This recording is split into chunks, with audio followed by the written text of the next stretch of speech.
At our wedding, my husband proudly announced that I would only get $50 a month to buy groceries. His words shocked me, and the happy, celebratory atmosphere instantly turned cold. "I'm so lucky to have such a cheap housemaid," he said, and I realized that's how he saw me. It felt like everything was fading to darkness. Suddenly, my father stood up and shouted, "Is that all you have to say, you jerk?" Jack, my husband, looked down on him and arrogantly said, "Don't get too cocky, old man." Jack didn't know what was coming. "My name is Sarah. I met Jack in college, and we were in the same year. After graduation, we lost touch, but when we were both 24, Jack invited me to a reunion. That night, I drank a little too much and felt sick. Jack was kind and looked after me, telling everyone not to force me to drink. I saw how much he'd changed since our college days, and he was so caring, like he treated me as if I were precious. He confessed that he'd liked me back in college and threw the reunion just to see me again. We started dating, and after a few months, I moved into his apartment. At 25, he proposed, and we got married. It turned out Jack was the heir to a large company. He never bragged about it, but people often told me I was lucky to marry him. His parents seemed really nice when we met them after our engagement, and I felt at ease. My parents were also happy about our marriage. My father, who owned a small business and had worked hard from a young age, was probably relieved that I wouldn't have to struggle financially anymore. Planning our wedding was exciting. We booked the venue and picked out my wedding dress together. But one evening, just a few months before the wedding, Jack said something unexpected at dinner. "Sarah, your cooking is always delicious. I think you'd be great at running the house as a full-time housewife," he said. I was surprised, because I had planned to continue working even after we got married. Jack had never mentioned wanting me to quit my job. He continued, "It's fine if you work part-time while doing housework and taking care of the kids. I'm sure you'd like some pocket money too." But I had been working hard at my job and wanted to keep working full-time. "I need to train a successor for the company, leave the money-making to me, and focus on being a homemaker," he said, smiling proudly like he was pleased to be the only one bringing in money. "But we don't even have kids yet, and even if we do, I still want to work. I don't want to put everything on you," I replied, trying to make him understand. My insistence seemed to upset Jack, and his face suddenly darkened. "I won't slack off on housework or raising kids, I promise," I found myself saying, because I really wanted to keep working. Jack smiled brightly and said, "Okay, if you insist, that's fine. They say women feel uneasy when they lose touch with society, so go ahead and do your best with housework and childcare." I was relieved that he agreed, but something about his words, "do your best with housework and childcare," didn't sit right with me. When I talked about it with my friends, they told me, "Jack cares about you, Sarah, he's a good husband." Their words made me feel happy, like I was being cared for, and it eased my concerns. After that, Jack and I would sometimes talk about our future. "Sarah, you're such a strong, independent woman who wants to keep working even after we get married. I'm lucky to have someone like you as my wife," he would say. His kind words always made me happy. "I'll help out with some of the housework too." "All right, I'll handle the household accounts and give you the living expenses. We'll stick to that budget each month," he added. I was touched by his offer because I had always thought managing finances was a woman's job. I felt relieved knowing I wouldn't have to do everything myself. Our wedding day finally came, surrounded by many guests. The ceremony went smoothly, and I was filled with happiness. But then, at the end of the ceremony, something shocking happened. During his speech, Jack suddenly said, "I'm going to make my wife work with only $50 for groceries every month." I was stunned, my mouth dropped open in disbelief. The other guests began whispering, and the once joyful atmosphere turned cold. Jack grinned at me, oblivious to the fact that he had just ruined our wedding. "I'm so lucky to have such a cheap maid," he said. I couldn't believe my ears. What was he talking about? I was horrified by his sudden change. I never agreed to such a ridiculous plan of only $50 for groceries. "You agreed when I said I'd handle the finances, didn't you?" he said. "Well, yes," I stammered, realizing that this might have been his plan all along. I felt like everything had just turned upside down. Then Jack said, "I let my wife say she wants to do all the housework and childcare while working full-time. I'm sure she'll be able to handle all the chores perfectly and make nutritious, filling meals for just $50 a month." I couldn't believe what I was hearing. Quickly, I covered the mic with my hand and said, "Don't just say whatever you want. I won't accept this. Jack looked at me, confused. What's wrong? Didn't I tell you to do your best with the housework and childcare? Aren't you supposed to help out too? I never said anything like that, I replied. We can't live together like this. Suddenly, Jack's expression changed. His eyes grew cold, and he whispered in my ear, "We're bound by this ceremony. It's too late to cancel the marriage now, right? We've already turned in our marriage certificate. Do you really want to get divorced? You're threatening me? Quit messing with me," I said, shocked. I never thought I'd argue with Jack, especially on what was supposed to be the happiest day of my life. I felt full of regret and anger. My face grew hot, and tears started to well up in my eyes. This was what I had signed up for. I couldn't believe I was being treated like a servant by the man I had married. At that moment, I regretted marrying Jack. Just then, someone suddenly stood up and walked toward us. It was my father, Robert. His face was red with anger, and his eyes were filled with fury as he glared at Jack. "How dare you treat my daughter like this in front of her parents?" my father shouted. His voice froze the tense atmosphere, and the guests held their breath, watching the standoff between my father and Jack.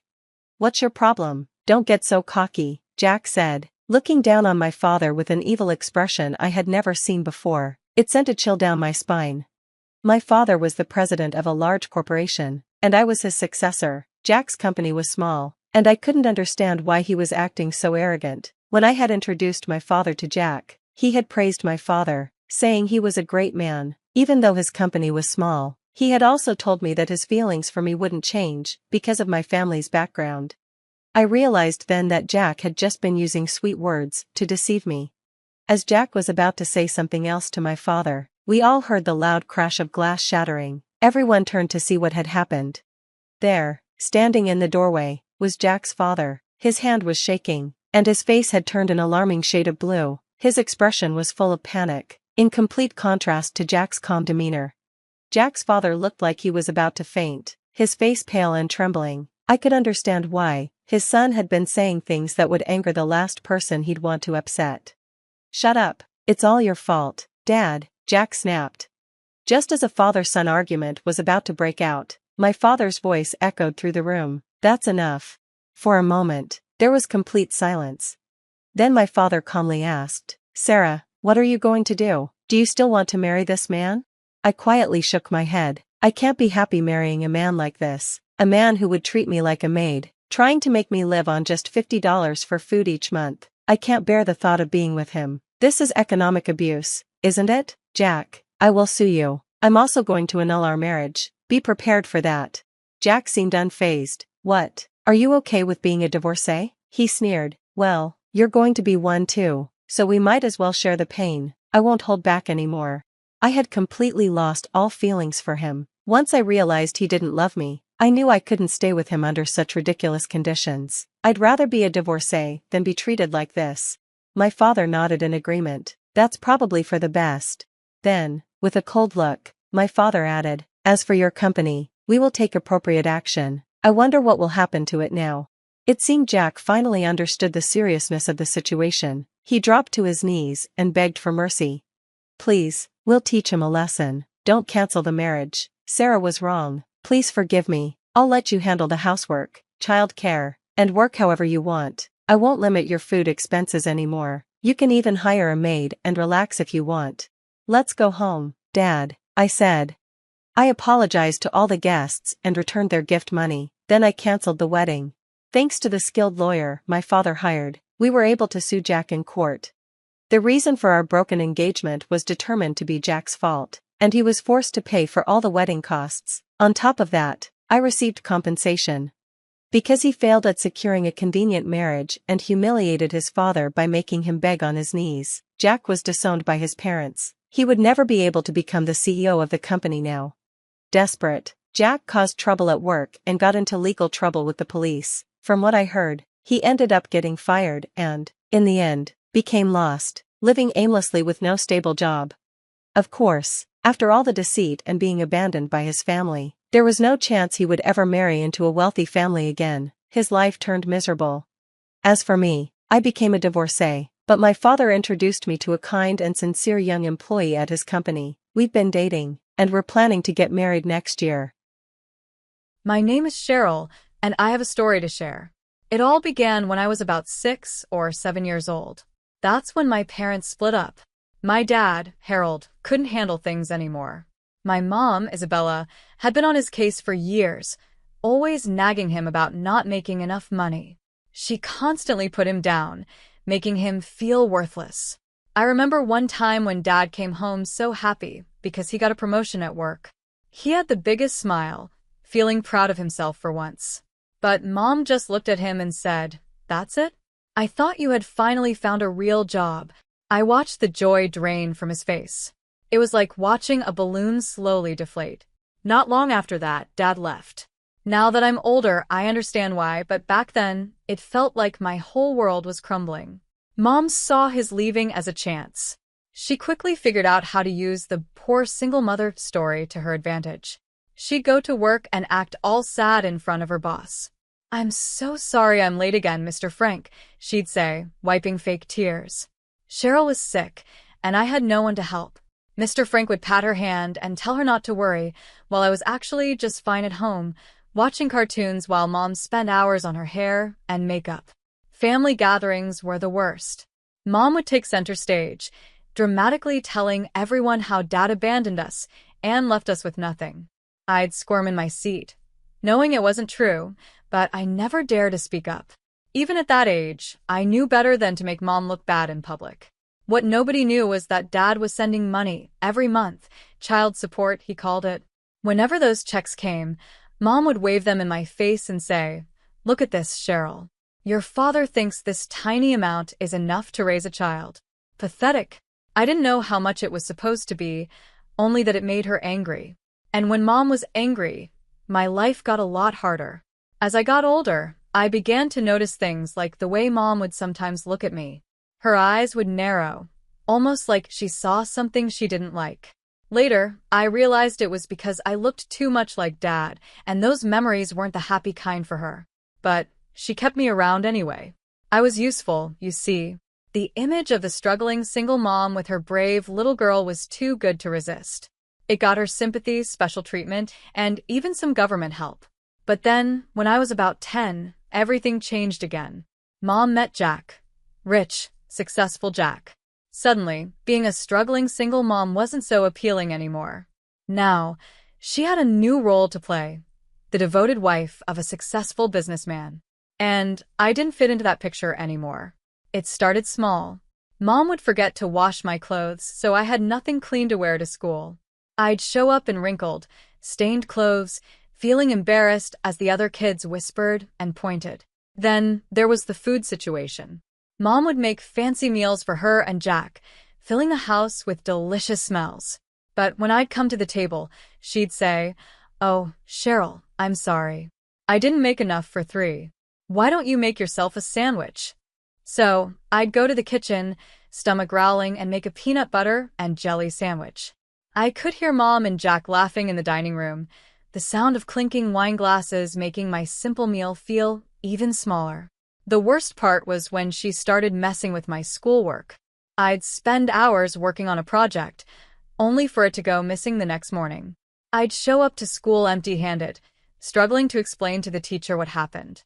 My grades started to drop, and my teachers looked at me with worried eyes. Through all of this, Jack didn't seem to notice. He was always busy with work, and when he was home, his attention was all on Mom. She played the loving wife perfectly. "Jack, darling, you work so hard," she'd say, rubbing his shoulders. "You deserve a break." He'd look up at her with a smile, totally captivated. "What would I do without you, Isabella?" he'd say. Things got worse when Mom announced she was pregnant. Jack was thrilled, and Mom made the most of it. "The doctor says I need lots of rest," she'd tell me, lying on the couch. "Be a dear and tidy up the house, won't you?" I spent my afternoons cleaning while Mom took naps or chatted with friends on the phone. When Jack came home, she'd slowly get up, holding her barely there baby bump. "Oh, honey, I'm so tired," she'd say. "Growing a baby is hard work." Jack would rush over, worried, saying, "Sit down, my love. Cheryl, bring your mother some water." As the months went by, I felt more and more alone. I started pulling away from my friends at school, too ashamed to invite them over to my house. At home, I felt like a stranger. I was more like a servant, expected to do whatever Mom wanted. One night, I was in bed, listening to Mom and Jack excitedly talking about nursery designs, and something inside me snapped. I couldn't handle it anymore. I needed to get out. With shaky hands, I picked up my phone and did something I had never dared to do before. I called my dad and told him everything, the neglect, the mind games, the constant feeling of being unwanted. Dad listened quietly. The only sound was his breathing, letting me know he was still there. When I finally stopped talking, there was a long silence. Then he said, "Pack your bags. I'm coming to get you." His voice was firm and serious. The next morning, I got up early, my heart beating fast with a mix of excitement and fear. I had already packed my bags the night before, too anxious to sleep. As I dragged my suitcase down the stairs, I heard Mom's voice coming from the kitchen. "Going somewhere, Cheryl?" she asked. I froze, expecting a big fight. But when I turned around, I saw her leaning against the doorway with a strange smile on her face. She actually looked relieved. "I'm going to live with Dad," I said, my voice stronger than I felt. To my surprise, Mom's smile grew even wider. "Well, it's about time," she said, almost cheerful. "Jack and I could use the extra space for the baby." Her words hit me hard, like a slap in the face. Before I could say anything, I heard a car horn outside. Dad was here. Mom walked me to the door, that unsettling smile still on her face. "Have a good life, Cheryl," she said, almost pushing me out the door. As I walked to Dad's car, I glanced back. Mom was standing in the doorway, actually happy, waving goodbye. It was the happiest I'd seen her in years, and it was because I was leaving. Dad's apartment was small, but it felt more like home than any place I had lived in a long time. We didn't stay there for long, though. Over the next few months, I watched in amazement as Dad's business took off. It seemed like every week he had good news, a new contract, a big client, or plans to expand. Within a year, we were looking at houses in the best neighborhoods in the city. The house we bought was incredible, 2 stories of modern design, with huge windows and a backyard that looked like something out of a magazine. My room was bigger than our entire old apartment. Dad worked long hours, managing his now successful business, and I put my energy into turning our big house into a real home. I learned to cook fancy meals, filling the house with delicious smells. I kept everything clean, managed the staff, and even started a vegetable garden in the big backyard. As the months went by, everything began to change. I watched as Dad's hard work kept paying off. His business kept growing, and our life got even better. I transferred to the best private school in the city, and on my 18th birthday, Dad gave me a huge surprise, a brand new luxury SUV. "Now you can drive yourself to school in style," he said with a smile, tossing me the keys. "And maybe run some errands for your old man." As I got used to my new life, I thought about Mom less and less. She never reached out to me, and I didn't try to contact her or any of my relatives on her side. The hurt was still too fresh, and the memories were too painful. Instead, I focused on my studies.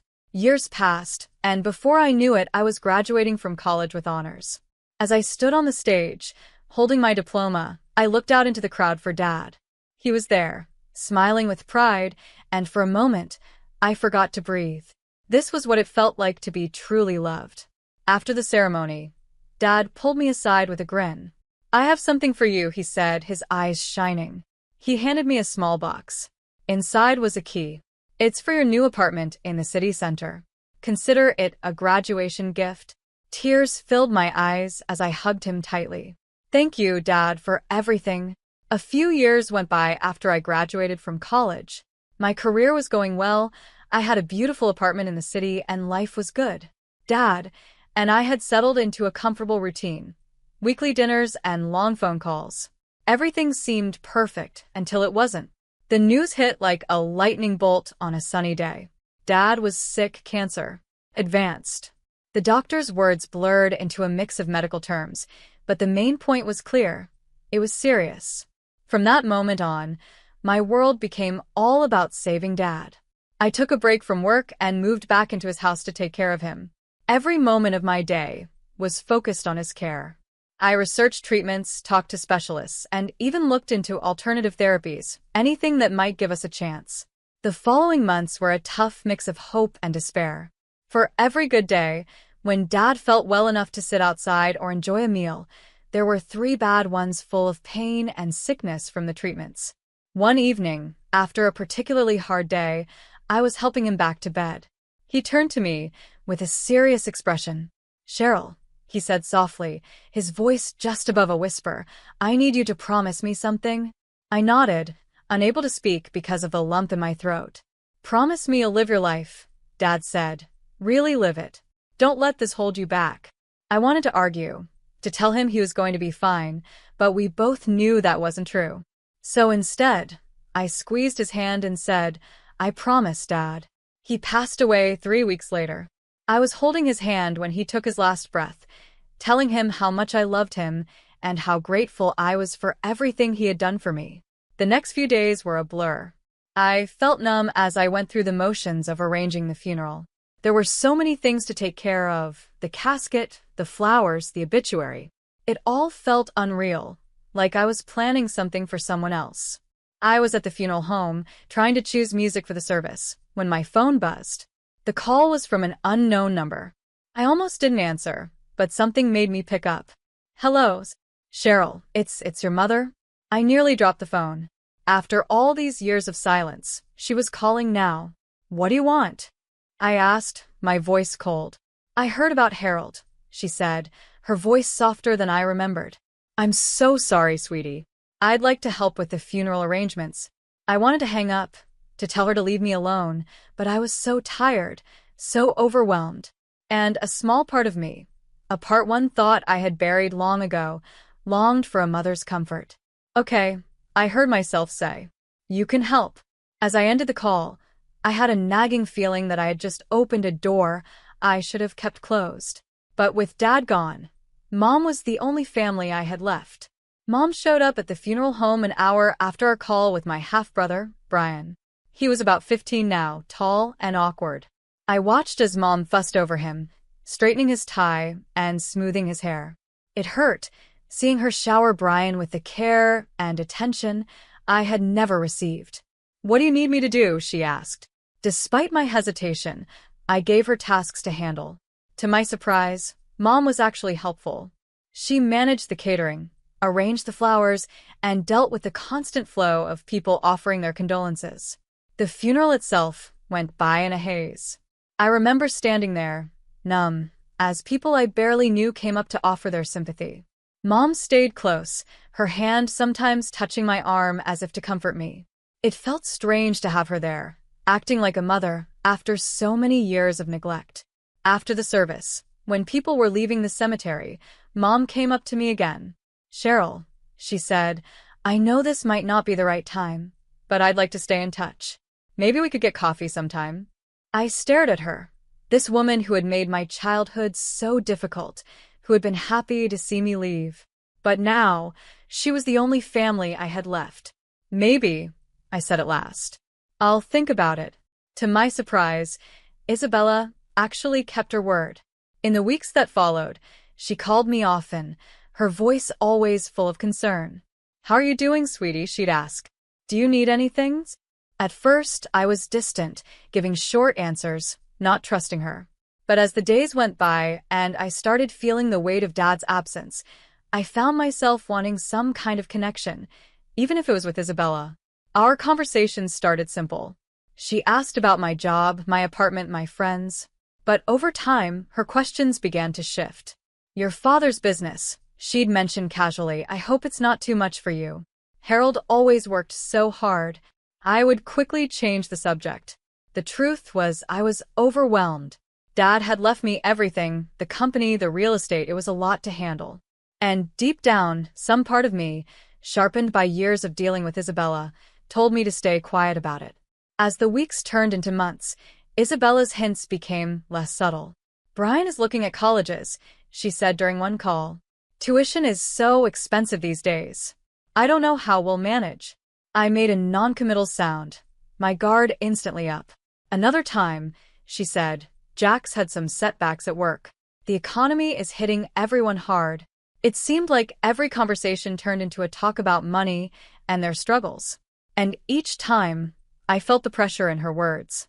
Despite my doubts, Isabella's sudden acts of kindness began to break down my defenses.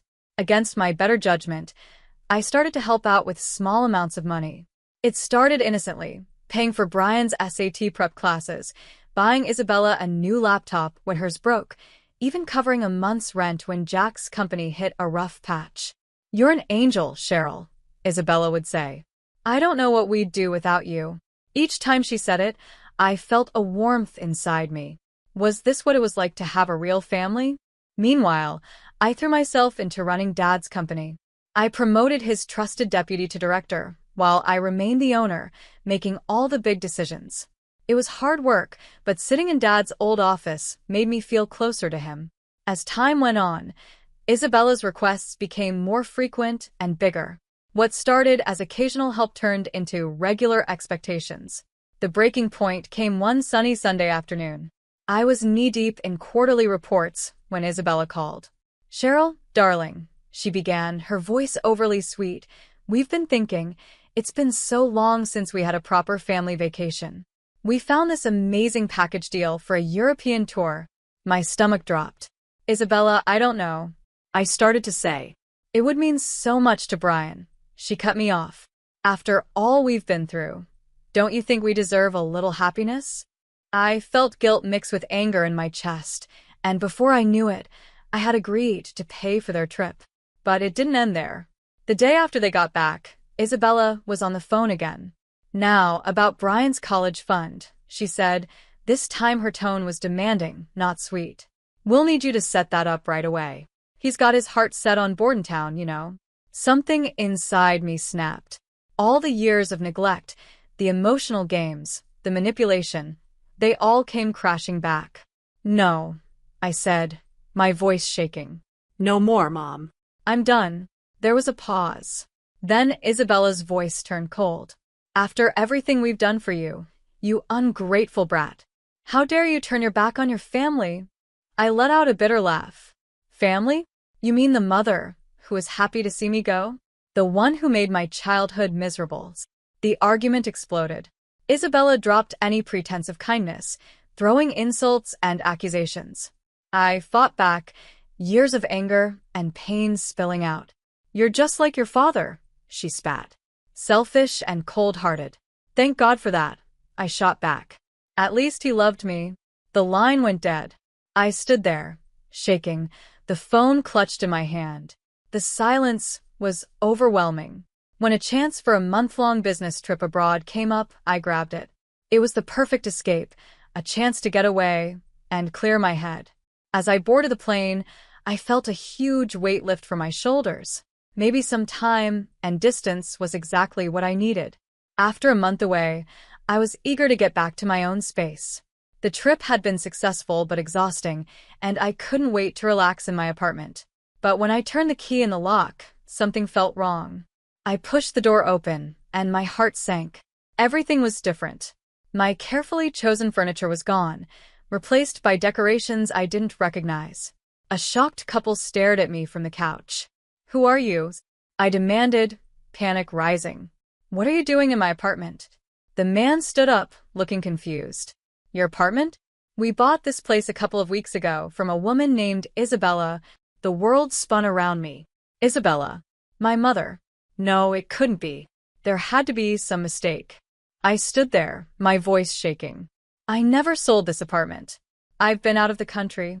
The couple looked at each other, clearly worried. "We have all the paperwork," the woman said, sounding unsure. "Maybe you should talk to your realtor?"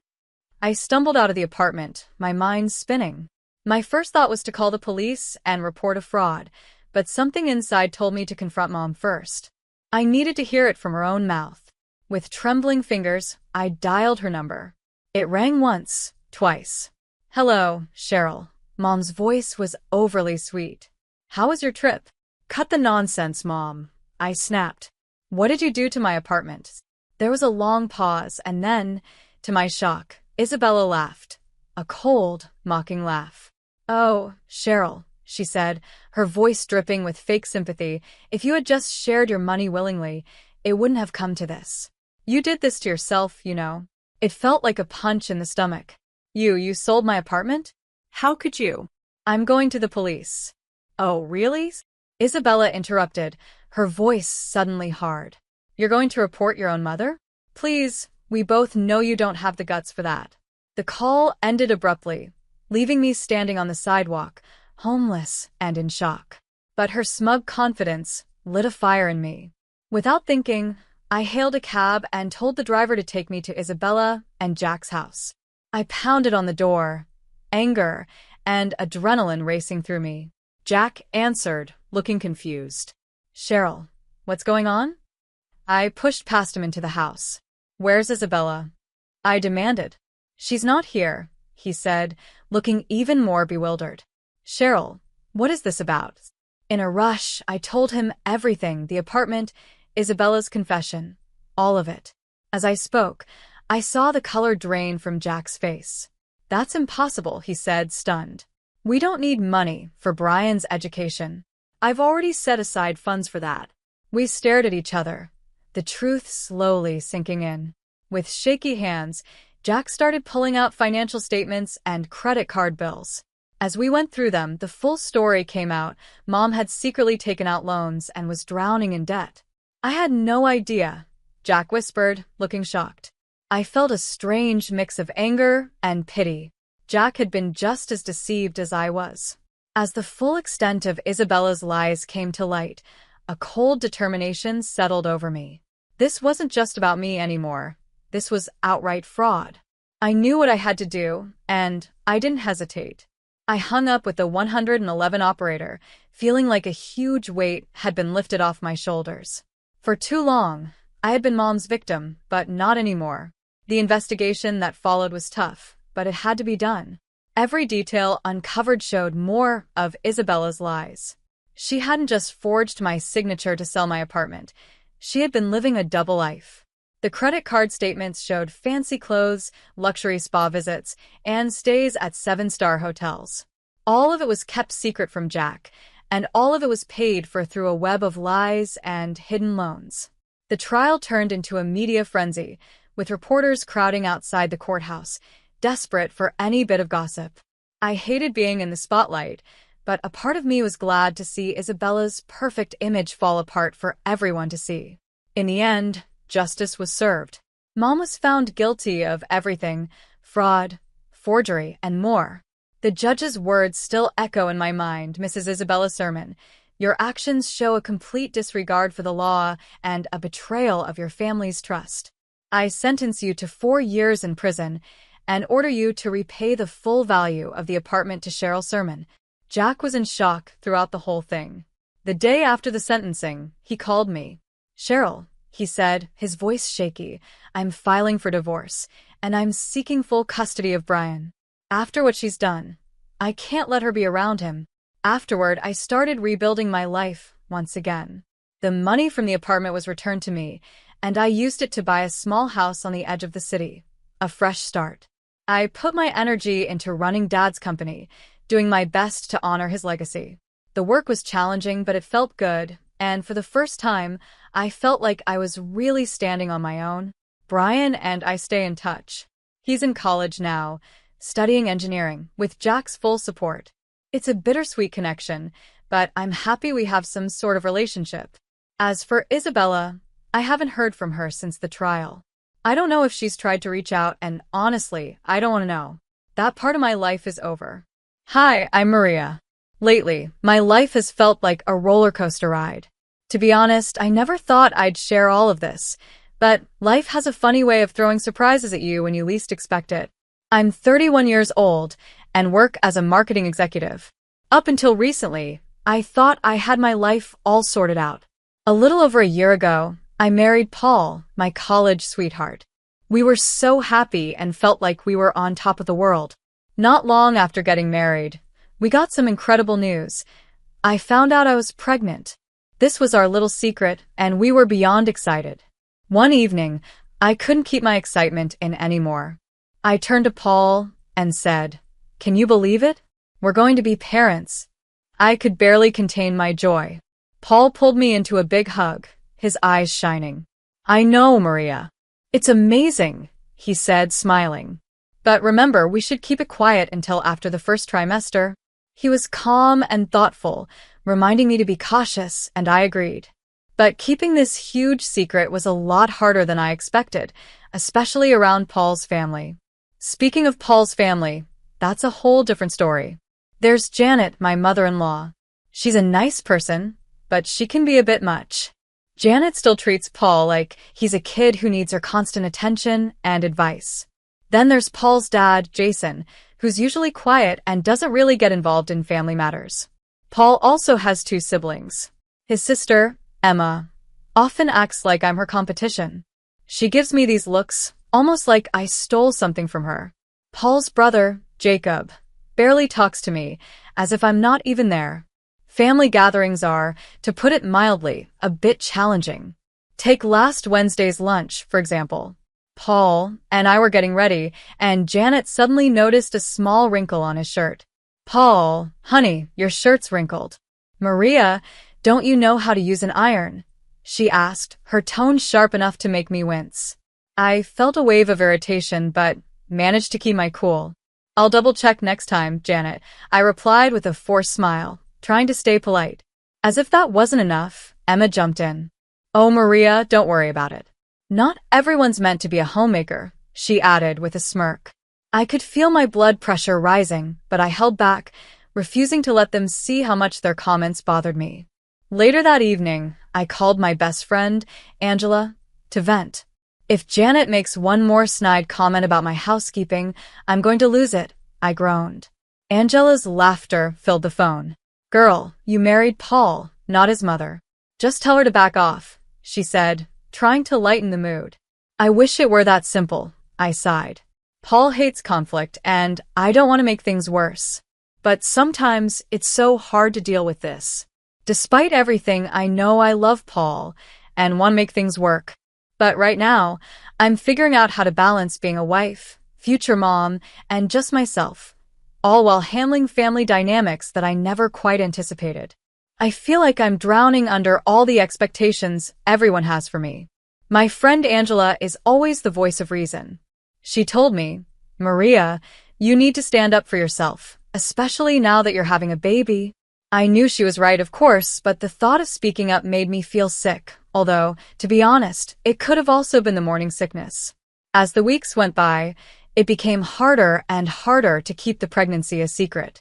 One night, Paul and I were lying in bed, and he looked at me with a mix of excitement and nerves. Maria, I think it's time. Let's tell them about the baby at the family dinner next week, he said, his eyes searching mine. I hesitated. Part of me wanted to keep our happy news just between us, safe from Janet's constant judgment and Emma's jealousy. But I knew that we couldn't hide it forever. Okay, I said, trying to sound confident. Let's do it. But even as I said it, I couldn't shake the feeling that this announcement would change everything. Little did I know how right I was and just how wrong things would turn out. The day of the family dinner finally arrived, and I was a nervous wreck. I spent hours cooking, hoping to impress Janet, though I knew that was probably a dream. Sure enough, as soon as we sat down, Janet had something to say. Maria, dear, the roast is a bit dry. Did you forget to baste it? She asked, her voice sugary but sharp. I forced a smile. I'll keep that in mind for next time, I said, swallowing my frustration. Then, as if that wasn't enough, she added, and that dress, is it new? It looks a bit tight, don't you think? Her eyes drifted down to my waist, and I felt my face heat up. Just then, Paul cleared his throat. Actually, Mom, we have some news, he said. My heart pounded as he glanced at me for support. Maria and I were having a baby. There was a brief silence, and then everyone reacted at once. Jason, Paul's dad, actually smiled, which was rare, and Jacob mumbled a quick congratulations. Emma, on the other hand, looked like she'd swallowed something sour. But Janet's reaction was the one that took my breath away. Are you sure, Paul? How do you know she's not making it up? Janet said, her tone icy. I couldn't believe what I was hearing. Excuse me? I managed to say, my voice shaking. It's just convenient timing, isn't it? Janet continued. Right as Paul's career is taking off. Paul looked genuinely confused. What are you talking about, Mom? Emma jumped in eagerly. Remember when Maria was so adamant about birth control? Funny how that changed, she said with a smug look. I felt their accusations crush me, and I couldn't hold back anymore. That was over a year ago. I protested. We decided together that we were ready for a family, but the happy moment was gone. Paul looked uncertain, doubt creeping into his expression. Janet suddenly stood up, her chair scraping loudly. If you're really pregnant, prove it. Her words hung in the air, cutting through what was supposed to be a joyful announcement. I never imagined that sharing this news would turn into a test, a situation where I had to prove my happiness and my truth. I was left standing there, feeling more alone than ever. I repeated Janet's words, my voice trembling with shock and anger. You want me to prove I'm pregnant? You want me to take a test right here? Janet narrowed her eyes. Don't be crude, Maria. A proper blood test would be fine, she replied coldly. I turned to Paul, hoping he'd step in, defend me, and tell his mother to stop. But instead, he looked torn, glancing back and forth between Janet and me. After a long pause, he said softly, maybe it's not such a bad idea, Maria. Just to settle everyone's doubts. My heart dropped. How could he even consider this? How could he take their side instead of mine? This is crazy. I'm leaving, I said, feeling a mix of frustration and sadness.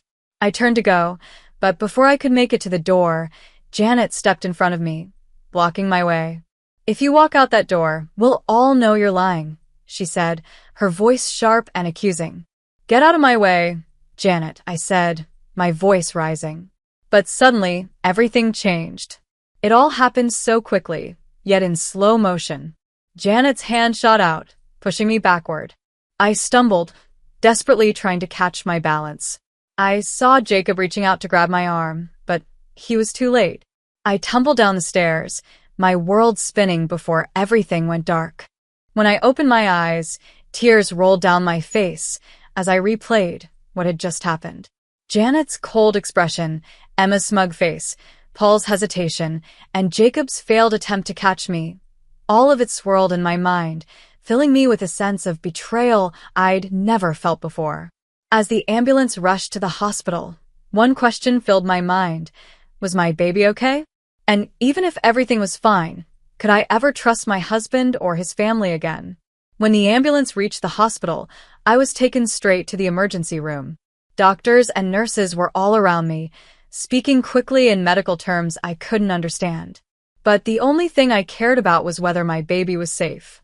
I felt terrified and helpless, hoping for good news. Hours later, I woke up to the steady beeping of hospital monitors. I saw a doctor standing beside my bed, and he smiled gently. Mrs. Thompson, you're awake. I have good news. Your baby is safe. You're both going to be okay. A wave of relief washed over me, but it was quickly replaced by anger as I remembered why I was there. This was supposed to be a joyful time in our lives, a celebration of our growing family. But instead, I'd been forced to defend myself against accusations from the very people who were supposed to be my family. I glanced over and saw Paul standing by my bedside, his face pale and filled with regret.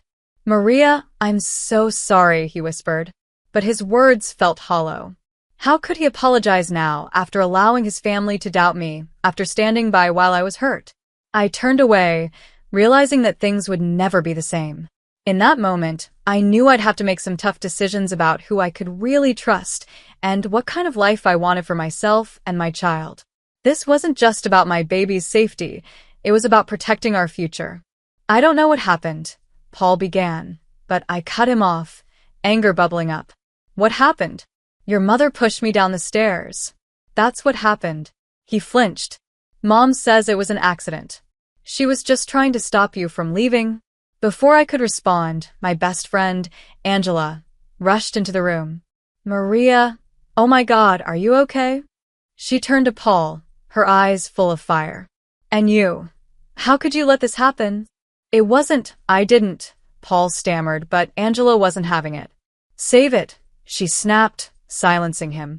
Angela turned back to me, her voice soft now. "I'm here, Maria. Whatever you need." Paul looked at me, then stepped out of the room to get some air.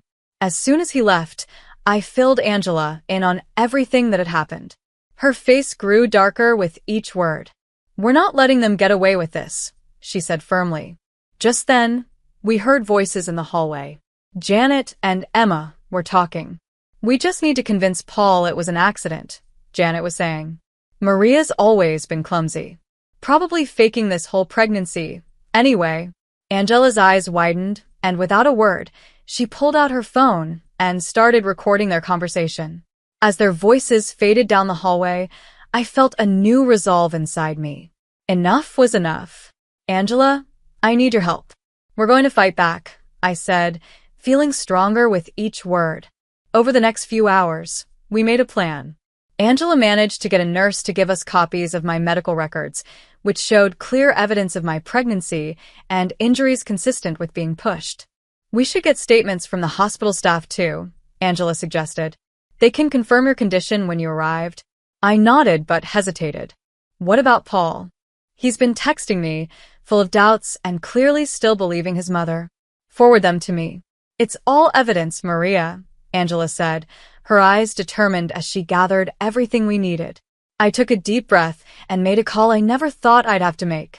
"Hello, is this the office of Carol Baker? I need to speak with her about a domestic abuse case." Meanwhile, Angela returned, looking triumphant. "Got it all. Medical records, staff statements, and that lovely recording of Janet and Emma plotting." I took a deep breath, feeling the weight of everything settling around me. "Angela, I've made a decision. I'm leaving Paul." Her eyes softened, filled with both understanding and sadness. "Are you sure?" "I have to. For my baby's sake and my own," I replied firmly. Just then, Paul walked back into the room, looking conflicted. "Maria, can we talk?" "Mom wants to come and apologize," he said, looking at me with pleading eyes. "No, Paul. We can't," I said, cutting him off. "And she can't." "I'm done." His face fell, clearly not expecting this. "What do you mean?" "I mean I'm leaving," I said, my voice steady. I watched the shock spread across his face, but I didn't feel any doubt. I had to protect myself and my baby, and that meant leaving behind anyone who didn't have my back. "I can't be part of this family anymore, Paul. It's not safe for me or our child," I said, my voice firm but filled with sadness. "Maria, please. We can work this out," Paul pleaded, looking desperate.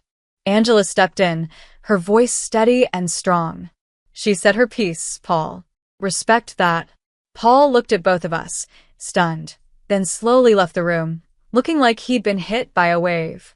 As the door closed behind him, I felt a mix of emotions, sadness for the life I had imagined, but also relief. I knew this wouldn't be easy, but for the first time in days, I felt a flicker of hope. I turned to Angela, taking a deep breath. "What now?" She gave me a determined smile. "Now, we get you somewhere safe. Then, we make sure they face the consequences." Months went by and life changed.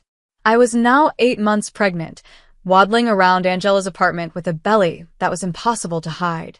Every day, my baby bump reminded me of why I was fighting so hard for a future free from the pain and distrust I had endured.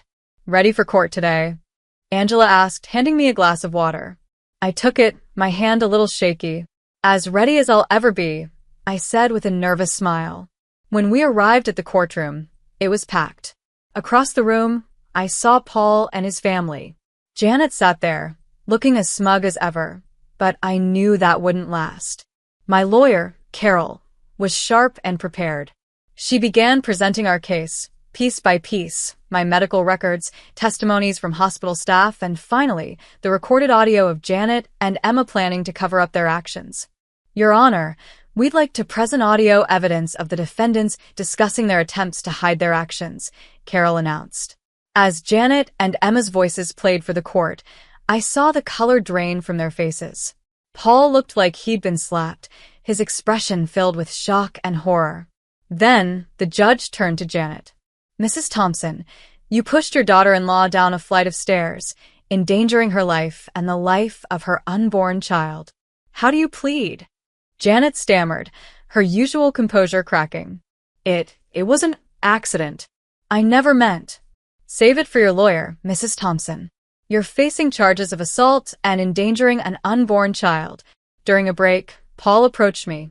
He looked exhausted and defeated. Maria, I had no idea. I'm so sorry. Can we please talk? For a moment, I felt a hint of pity, maybe even a small flicker of regret. But then I remembered those long, painful days in the hospital, how he had doubted me, how he had chosen his mother over me and our child. I shook my head. No, Paul. Your apology means nothing now. You chose your mother over us. There's no coming back from that. His face crumpled, but I held firm. I had a future to protect. Later, the judge's gavel came down with a loud bang. In the matter of Thompson versus Thompson, this court rules in favor of the plaintiff. Mrs. Maria Thompson is granted a divorce, full custody of the unborn child, and a settlement of $700,000 for emotional damages and medical expenses. Hearing those words, I felt a wave of relief wash over me. This chapter was finally over. I had fought for myself, for my child, and for a new beginning. I didn't look back at Paul or his family as I left the courtroom. My focus was now on the future, one where I could finally feel safe and start anew. I let out a breath I hadn't realized I was holding. It was finally over. We had won. 4 years later, I'm busy blowing up balloons for my daughter Michelle's second birthday. My little fighter, born against all odds, now happily toddles around, babbling and laughing. Angela walks in, her arms full of presents, smiling wide. Where's the birthday girl? Auntie Angela's got goodies, she says with a big grin. I watch Michelle squeal with joy, her eyes lighting up, and I can't help but feel a deep sense of gratitude for how far we've come. So much has changed in my life. I'm running my own marketing business now, using my experiences to help others who have been through hard times tell their own stories. My goal is to give people a voice, to turn pain into purpose. Janet is no longer in our lives. She's serving her sentence. Turns out pushing a pregnant woman down the stairs is something the justice system takes very seriously. I don't think about her much anymore. She's part of the past, a chapter I've left behind. More friends start arriving, filling my home with warmth and laughter. These are my people now, the family I've chosen. Together we laugh, eat, and celebrate Michelle's special day. I feel surrounded by love, and I realize that this is what family is supposed to feel like: supportive, joyful, and safe. As the party winds down, I carry a sleepy Michelle to her bed and tuck her in, whispering softly, "Happy birthday, my brave girl. The world is yours, and it's mine too." I kiss her on the forehead, feeling a peace I haven't felt in a long time. This life, this new beginning, is one that I've fought hard for. It's a life that is safe and happy, one I'm determined to protect. Whatever challenges come next, I know Michelle, and I can handle them together. After everything we've been through, I have no doubt we're ready. Reflecting on my journey, I'm left with one question. If you were in my shoes, would you have given Paul a second chance? Was I too harsh in rejecting his apology? Or was it the right choice to protect myself and my daughter from possible future harm? There's no easy answer, and everyone's story is different. But I'd love to know what you'd have done in my situation. If you're facing a tough decision or know someone who is, sharing your perspective might help. Please leave your thoughts in the comments below. Your experiences and opinions could really make a difference for someone going through something similar. If this story resonated with you, please give this video a like. It helps more people find these stories and learn from the experiences shared here. And if you want to hear more stories like this, don't forget to subscribe. Your support means everything as we continue to share these important journeys. Thank you for being here, for listening, and for helping build a community where we can all learn, heal, and grow together. It was supposed to be the happiest day of my life, the day I had dreamed about for so long. My wedding day in Kansas was meant to be a joyful celebration of love, surrounded by family and friends. But instead, it turned into a nightmare that broke my heart and left me questioning everything I believed in. The ceremony itself was beautiful. The music played softly in the background, the flowers were perfectly arranged, and the guests were all smiling. I looked around the room, feeling a rush of excitement and anticipation. Logan and I had spent months planning every detail, and I couldn't wait to start our new life together. Everything seemed perfect until it wasn't. As the evening went on, things began to unravel. It started when Logan's mother, Mrs. Owen, approached me. She was a stern woman in her late 50s with an air of authority that often intimidated everyone around her. With a serious expression on her face, she called my name. "Kendra," she said, her voice cold and filled with disapproval. "I need to speak with you." I followed her to a quieter corner of the venue, hoping it was just a minor issue that could be easily resolved. But as soon as we were alone, her anger spilled out. Her face was red, and her voice was sharp. "You've been incredibly disrespectful today," she said, glaring at me. "You've embarrassed me in front of everyone here." I was stunned. I had been nothing but polite and careful all day. "What are you talking about?" I asked, trying to stay calm, even though my heart was racing. She didn't give me a chance to explain. "Don't play innocent," she snapped. "You think you can join this family and do whatever you like? You're a disgrace." Her words hit me like a punch to the stomach. I couldn't believe what I was hearing. Just as I was trying to gather myself, Logan walked over. He must have noticed the tension from across the room. He looked at both of us, his face unreadable. "What's going on here?" he asked, his tone sharp and curious. But the way he asked made it seem like he already suspected something. "Kendra has been disrespectful," Mrs. Owen said, raising her voice for others to hear. "She's ruined the day for everyone." I couldn't believe what was happening. Before I could defend myself, Logan turned to me, his expression hard and filled with disappointment. "Is this true?" he demanded, his gaze piercing. "Have you been causing trouble?" "No," I said firmly, though my voice wavered with emotion. "I haven't done anything wrong." But instead of believing me, he looked even angrier. In that moment, I felt completely alone, standing between the man I loved and his mother, who seemed determined to destroy everything we had worked so hard to build. What was supposed to be a day of love and joy had turned into a scene of heartbreak and betrayal. I was just trying to enjoy my wedding, but Logan's eyes turned cold. "You've made a fool of yourself and my mother," he said, his voice loud enough for the nearby guests to hear. "This is unacceptable." His words hit me like a punch, but nothing could have prepared me for what happened next. In a shocking moment, Logan raised his hand and slapped me across the face. The sound of the slap echoed through the room, and a wave of humiliation washed over me. My face stung, not just from the physical pain, but from the shame of being hit in front of everyone. The room fell completely silent. Guests exchanged uneasy glances, unsure of what to do. No one stepped forward to help. Logan's mother stood there watching, a smug smile on her face, as if she had just won a battle. Then Logan's voice, filled with anger, cut through the silence. "You're a disgrace," he shouted. "You've dishonored my mother. I can't believe I married someone like you." I stood there frozen, stunned by his words. Tears welled up in my eyes, but I couldn't move. The guests around me became a blur of shocked faces. I wanted to run, to disappear from this horrible scene, but my feet felt like they were glued to the ground. Logan's behavior wasn't just hurtful, it was devastating.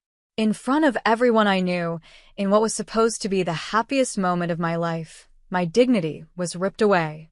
As the guests slowly began murmuring and awkwardly resuming their conversations, I felt the weight of their judgment. The laughter and music from the reception seemed to mock my misery. Finally, I couldn't take it anymore. I excused myself from the reception and found a quiet corner at the back of the venue, far from prying eyes. Tears streamed down my face as I tried to make sense of what had just happened. I had dreamed of this day as a fairy tale, a celebration of love and happiness.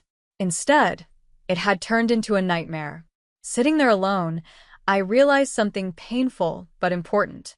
The marriage I had hoped would bring me joy and security was already revealing itself to be something toxic and harmful. Logan's actions and his mother's clear satisfaction in my humiliation weren't just a moment of anger. They were signs of a deeper, darker reality that I hadn't fully seen before. As I wiped my tears and looked at my reflection in the dim light, a quiet determination began to grow within me. I couldn't let this moment define me. I couldn't let their cruelty break me. I made a silent promise to myself. I would not stay silent, and I would not remain a victim. No matter how hard it might be, I would fight for my dignity and for the truth. The wedding, once a symbol of a new beginning, had become something else entirely. It was now a turning point in my life. The pain and betrayal I felt were overwhelming, but they sparked something powerful within me, a fire that would drive me to reclaim my life and my future. I knew the journey to take back control of my life and seek justice would be long and difficult, but I was determined to face it head-on. This was only the beginning of my fight, and I refused to let Logan and Mrs. Owen's actions define me. In the weeks after the disastrous wedding, I felt like I was living in a haze. The pain of Logan humiliating me in front of everyone was still fresh. But what hurt even more was realizing that my marriage had been a lie. Despite everything, I knew I couldn't let their cruelty dictate my future. I needed to take charge of my life and find a way to fight back. My first step was to gather proof. I understood that exposing Logan and his mother would require more than just my word. I needed solid evidence of the emotional and financial abuse I had suffered. That's when I decided to hire a private investigator named Kyle Bernier. He was known for being discreet and effective. After reaching out to him, we had a brief meeting, and he agreed to take my case. Maxime Bernier was a calm and thoughtful man in his mid-50s, with sharp instincts. He listened carefully as I shared the events of my wedding and described the ongoing abuse. "This must be very hard for you," he said gently. "But if you're willing to work with me, we can uncover the truth." I nodded, feeling a spark of hope. "I'll do whatever it takes," I replied. "I just want the truth to come out." With his help, I began recording my conversations with Logan and Mrs. Owen. It wasn't easy. Carrying a small recorder in my purse felt strange and stressful, but I knew it was necessary. I needed undeniable proof of how manipulative and cruel they were. It didn't take long to capture the evidence. One evening, Logan and I had a heated argument during dinner. As I recorded the conversation, I felt a mix of dread and determination. Logan's voice was full of anger. "You're so useless," he spat. "Why can't you ever do anything right?" Trying to stay calm, I replied, "I'm doing my best. Why are you always so critical?" His response was cold and cruel. "Your best isn't good enough. You're a burden on me and my mother, and everyone knows it." Listening to his words later made me realize how deeply their abuse ran. It wasn't just about what happened at the wedding, it was a long-standing pattern of emotional cruelty. With each recording, I pieced together a clearer picture of their behavior, strengthening my resolve to expose them. Meanwhile, Maxime Bernier was investigating their financial dealings. He conducted background checks and looked into their accounts, searching for any signs of wrongdoing. After several weeks, he came back with some troubling discoveries. "I've found some suspicious transactions," Maxime Bernier said, his face serious. "It looks like Logan and Mrs. Owen might be involved in financial fraud." My heart started pounding as he laid out the details. "There are large sums of money being moved between various accounts. It seems they might be embezzling funds from clients." I was stunned. The revelation was shocking, but it also made sense. Logan was a financial advisor, and Mrs. Owen had always been heavily involved in his business. Their abusive behavior wasn't just personal, it was part of something darker. They weren't just controlling and cruel, they were criminals. However, I knew that these financial records alone wouldn't be enough to expose them. The recordings of their emotional abuse were important, but I needed to connect all the pieces together. That's when Elizabeth, my best friend, stepped in to help. Elizabeth was in her early 40s, with a sharp mind and a heart full of loyalty. Throughout this difficult time, she had been my constant source of strength, always there with words of encouragement and support. When I shared the evidence with her, her reaction was a mix of shock and determination. "We have to act on this," she said firmly, flipping through the recordings and financial documents. "This isn't just about you anymore. They're committing serious crimes." Together, Elizabeth and I got to work. We reviewed all the evidence, listening to hours of recordings and highlighting instances of emotional abuse. We then cross-referenced the recordings with the financial documents Maxime Bernier had found. It was exhausting, but it also gave me a sense of power. With every piece of evidence we uncovered, I felt stronger and more determined to see this through. One evening, as we sat surrounded by papers and notes, Elizabeth looked up at me. "Kendra, you've come so far already," she said, her voice full of encouragement. "You've gathered so much evidence. Now it's time to take the next step." I nodded, feeling both nervous and resolute. "I'm ready," I said. "They need to be held accountable for everything they've done." We came up with a bold plan. I decided to organize a public event where I would expose Logan and Mrs. Owen. It was important to me that their deceit and cruelty were revealed in front of an audience, so they couldn't hide from the truth. The idea was terrifying but empowering. This would be the final step in reclaiming my life and bringing justice to light. As we prepared for the event, the weight of what I was about to do pressed on me. The fear was real, but so was my determination. With Maxime Bernier's evidence, Elizabeth's unwavering support, and my own resolve, I felt ready to face whatever lay ahead. This was my chance to stand up, not just for myself, but for anyone who had ever been hurt or silenced. It was time to take my life back. I was ready to face whatever lay ahead. The journey had been long and difficult, but I knew it was leading me to a turning point. This was my chance to stand up for myself and expose the truth. No matter how hard it would be, I was determined to take control of my life and fight for justice. Finally, the day of the event arrived. The air was thick with tension, and I felt a mixture of anxiety and determination. I had planned everything carefully, ensuring that no detail was overlooked. The venue was a grand hall, elegantly decorated to create a sense of sophistication. It stood in stark contrast to the truth I was about to reveal. I had invited family, friends, and members of the media. I wanted as many people as possible to see and hear what I had uncovered. As the guests began to fill the hall, I could feel the buzz of excitement and curiosity in the air. My stomach fluttered with nerves, but I reminded myself of why I was doing this. Logan and Mrs. Owen were among the attendees. They stood confidently by my side, their smiles bright and carefree. They had no idea what was about to happen. The event began with speeches and toasts, creating a festive and cheerful atmosphere. I played my role as the gracious hostess, smiling and chatting with the guests. But inside, I felt like an actor in a drama that was about to reach its climax. I took deep breaths to steady myself as the moment of truth approached. When it was time for my announcement, I walked to the podium. The room fell silent, and every eye turned to me. Logan and Mrs. Owen exchanged curious glances, their smiles still in place, but tinged with unease. I took a moment to gather my thoughts, feeling the weight of what I was about to do. "Thank you all for coming today," I began, my voice steady but full of emotion. This event was meant to celebrate a new beginning. But today, it has become something much more important. The guests looked intrigued, leaning forward in their seats. I continued, "What I'm about to share has been hidden for too long.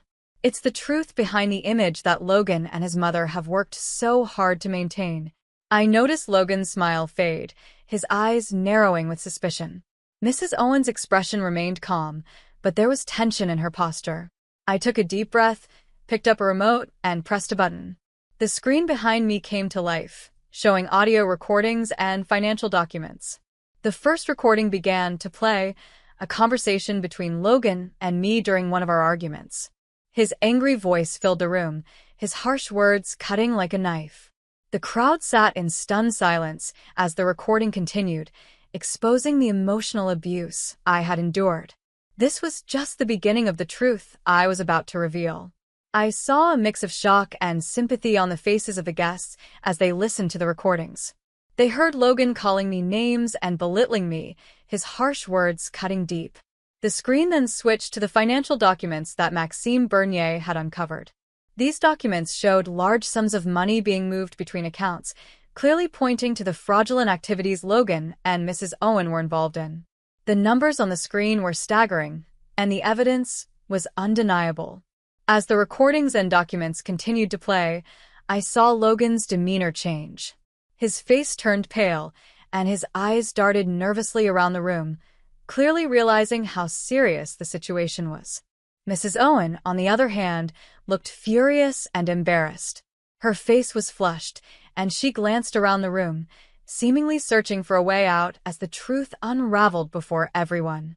As I stood there, I felt a surge of strength and determination. I addressed the crowd, my voice steady and clear. These recordings and documents are evidence of the abuse and fraud that Logan and his mother have committed.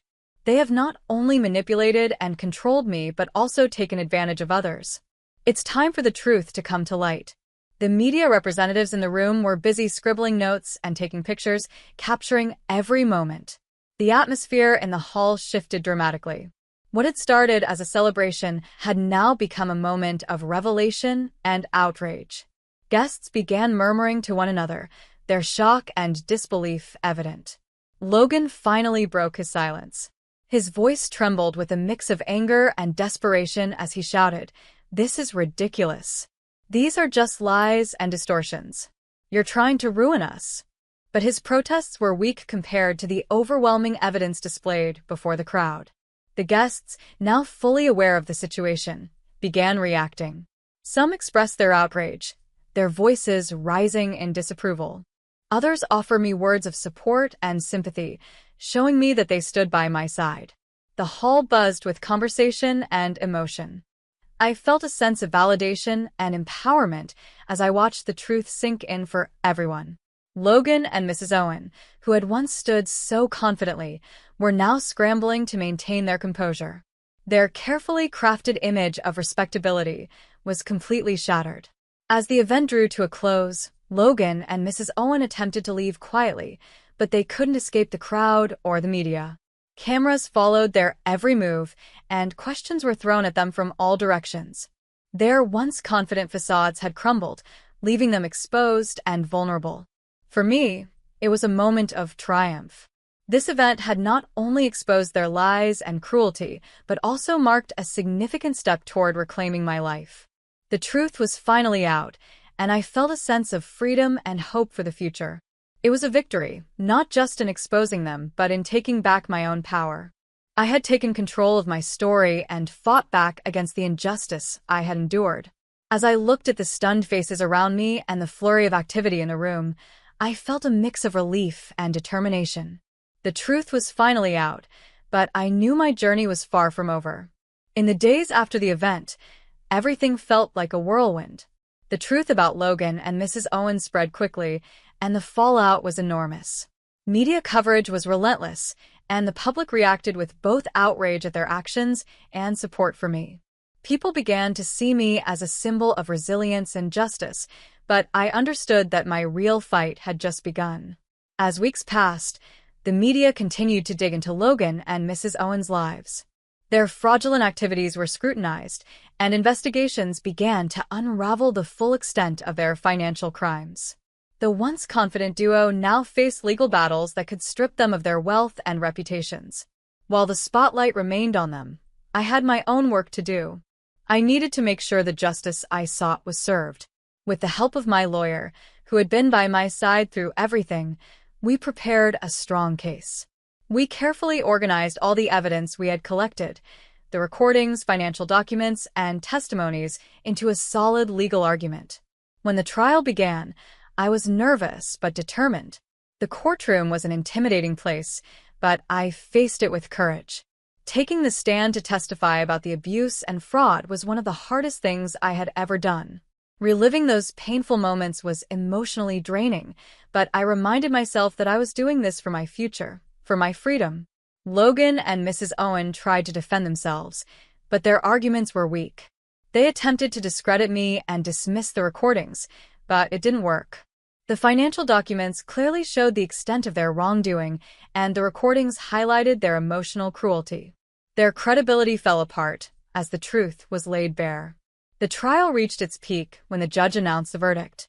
Logan was found guilty of financial fraud and ordered to repay the victims he had stolen from. Mrs. Owen also faced legal consequences, including fines and a damaged reputation. The judge acknowledged the emotional abuse I had suffered and granted me a divorce. As I walked out of the courtroom that day, I felt a weight lift off my shoulders. Justice had been served. The pain and humiliation I had endured were now part of the past. While there was still healing to do, I knew this was a new beginning. I had reclaimed my life, stood up for myself, and shown that no one could silence me. My journey had been difficult, but it had made me stronger, and for the first time in a long while, I felt free. The victory in court brought me relief, but it was bittersweet. Seeing justice served felt good, yet the process had drained me. I was tired but grateful. I had fought a long, hard battle and finally won. Though the emotional wounds would take time to heal, I felt a sense of closure and pride in what I had achieved. With the legal battle behind me, I decided it was time to start a new chapter in my life. I moved to a quiet home outside of Seattle, Washington, far away from the chaos and painful memories of my old life. The peaceful surroundings gave me the fresh start I desperately needed. As I sat on my porch, watching the sun set over the rolling hills, I thought about everything I had been through. The journey had been full of pain and challenges, but it had also been a path to empowerment. I had reclaimed my life and stood up for what was right. The support of my best friend, Elizabeth, and the help of Maxime Bernier had been invaluable. Their unwavering belief in me kept me going when I felt like giving up. The journey from victim to victor had transformed me. I had faced some of the darkest moments of my life and come out stronger. The truth about Logan and Mrs. Owen's abuse and criminal acts had been revealed, and I had taken control of my story. I no longer felt like a victim of their actions. Instead, I felt like someone who had fought back and won. Sitting in the calm of my new home, I felt a sense of peace and satisfaction I hadn't felt in years. The past was behind me, and the future stretched out before me, full of possibilities. My story had become one of resilience, justice, and hope. It showed me and others that even in the hardest times, we can find the strength to stand up and fight back. I thought about how far I had come. I had faced my fears, exposed the truth, and reclaimed my life. The journey wasn't easy, but it had led me to this place of peace and fulfillment. The painful experiences had shaped me, but they no longer defined me. Instead, they became a reminder of my strength and determination. With the past now firmly behind me, I embraced the future with hope and purpose. This new chapter was an opportunity to rebuild and create a life filled with happiness and meaning. I had proven to myself that even in the darkest of times, it's possible to rise above and shine. As I looked out over the peaceful hills, I felt a deep sense of gratitude. I had fought for justice, found my strength, and reclaimed my life. Now, I was ready to move forward and live fully, leaving the pain of the past behind. At 32 years old, a few months back, I got a call from the bank about a $200,000 loan application. The strange thing was, I hadn't applied for any loan and knew nothing about it. Later, I found out my parents had taken out the loan in my name to pay for my sister Melissa's dream wedding. Melissa, now 27, has always been spoiled, and I was never close to her. While my parents share some blame, Melissa is old enough to have thought about her choices. Even at family events, we hardly interact. What shocked me most was learning that my parents, who I hadn't spoken to much in years, had taken such a big loan without telling me and even made me the co-signer. Melissa has been with her fiancé, Kevin, for about a year, and they got engaged a few months ago. The loan was for their wedding, but I wasn't even invited. Honestly, I expected not to be invited, so it didn't bother me much. My parents never mentioned anything about the wedding, so I didn't think it was an issue. After the bank call, I immediately called my parents. At first, I thought there had to be a mistake, but they quickly admitted it. They even defended Melissa, saying it was natural for me, as her sister, to help with her wedding, even if it meant using my name for the loan. Apparently, Melissa had told my parents she needed money for the wedding, and they couldn't say no. What's surprising is that both Melissa and Kevin have jobs and should be able to afford their own wedding. Still, they claimed they couldn't handle the costs themselves. My parents said Melissa wanted an extravagant wedding, which pushed the expenses too high. They even asked Kevin's parents for help, but they refused and set clear limits. So, why couldn't my parents do the same? I refused to agree to the loan, but my parents went as far as forging my signature. They thought asking me for permission would be too much trouble, so they didn't even bother to inform me. When I found out, I couldn't hold back my anger, but by then, the loan was already approved, and it was too late to stop it. Determined to fix the situation, I decided to take my parents to court. My father kept insisting, "It's only natural for you to help your sister. We're family." He tried to guilt me, saying, "Filing a lawsuit will only hurt the family," using my sister as an excuse. After hanging up in frustration, it became clear that my father cared more about Melissa's wedding than the fact that they had committed fraud. That was when I made up my mind. I informed my parents I was taking legal action and prepared to cut ties with them. I called the bank to request copies of the documents related to the loan and began planning my legal steps carefully to minimize any unnecessary fallout. I also consulted a lawyer to fully understand the situation and ensure I was ready for what lay ahead. While reviewing the loan contract, I felt overwhelmed. What stood out to me was the condition that the loan had to be repaid within 3 years, a massive responsibility I never agreed to take on. My parents knew I was planning to start my own business soon. I had spent months securing funding and finding investors, and they were aware I intended to quit my job, which meant I wouldn't have a steady income for a while. Despite this, they had shown no concern for my plans.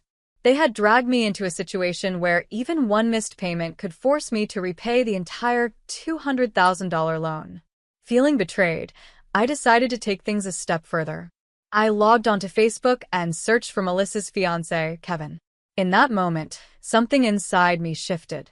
If my family had put me in this mess, I felt it was only fair for everyone to know the truth.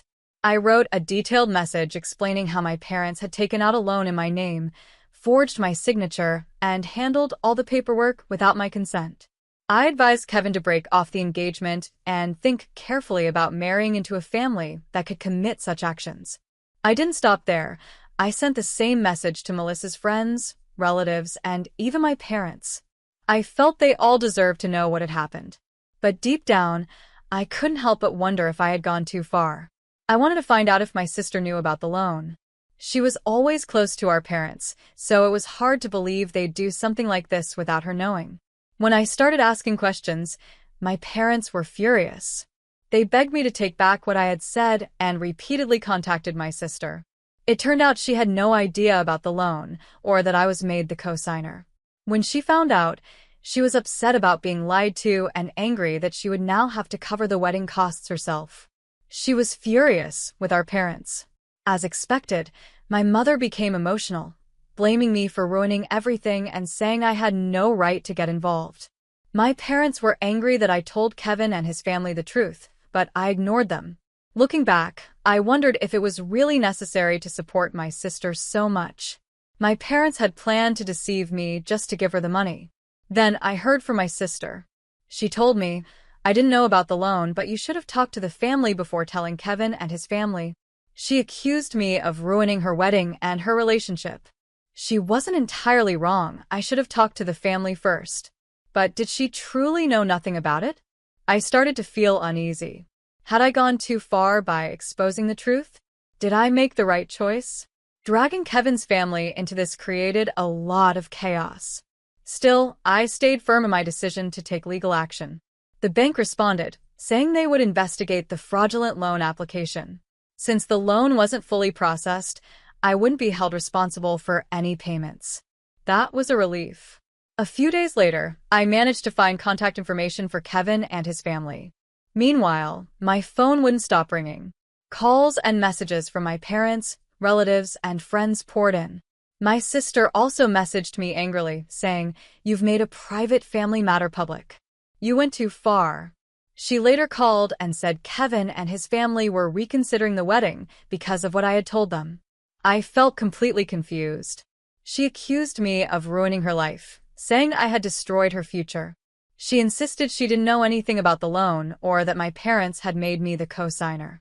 Hearing my sister blame me left me stunned. She told me that if I had a problem, I should have spoken directly to our parents instead of cutting ties. When I emailed Kevin and his family, I admit I was very angry, but at the time, I didn't think I was wrong. I asked my sister, "You knew about all this, didn't you?" But she kept saying, "It's none of my business." I reminded her how our parents had always prioritized her over me, always saying yes to her, and now they had committed fraud in my name just to fulfill her wishes. She refused to accept this easily, and since she didn't seem to be lying, I started to wonder if I had been wrong to think she was involved. I wasn't sure if I could trust her, but I wasn't ready to let it go so quickly. The next morning, my mother called me. She was crying and begging me to reconsider. She told me that Kevin had broken off his engagement with my sister. I was shocked. My sister hadn't mentioned anything about it when I spoke to her the night before. She only said the situation was hard, without saying anything about the engagement ending. Hearing this left me speechless. My mother told me how devastated my sister was and how much she blamed me. It seemed my suggestion for Kevin to rethink the engagement made him realize how serious the situation was. My mother went on, accusing me of ruining my sister's life, tearing our family apart, and causing everyone so much pain. I listened quietly, feeling both guilty and oddly certain that I had done the right thing. Deep down, I couldn't deny a small sense of satisfaction in seeing my parents face the consequences of their actions. But I also felt sorry that my sister's wedding plans had fallen apart. When my mother finished talking, I firmly told her, "I'm not going to apologize for telling the truth. Let's not forget you committed fraud. I'm not the villain here."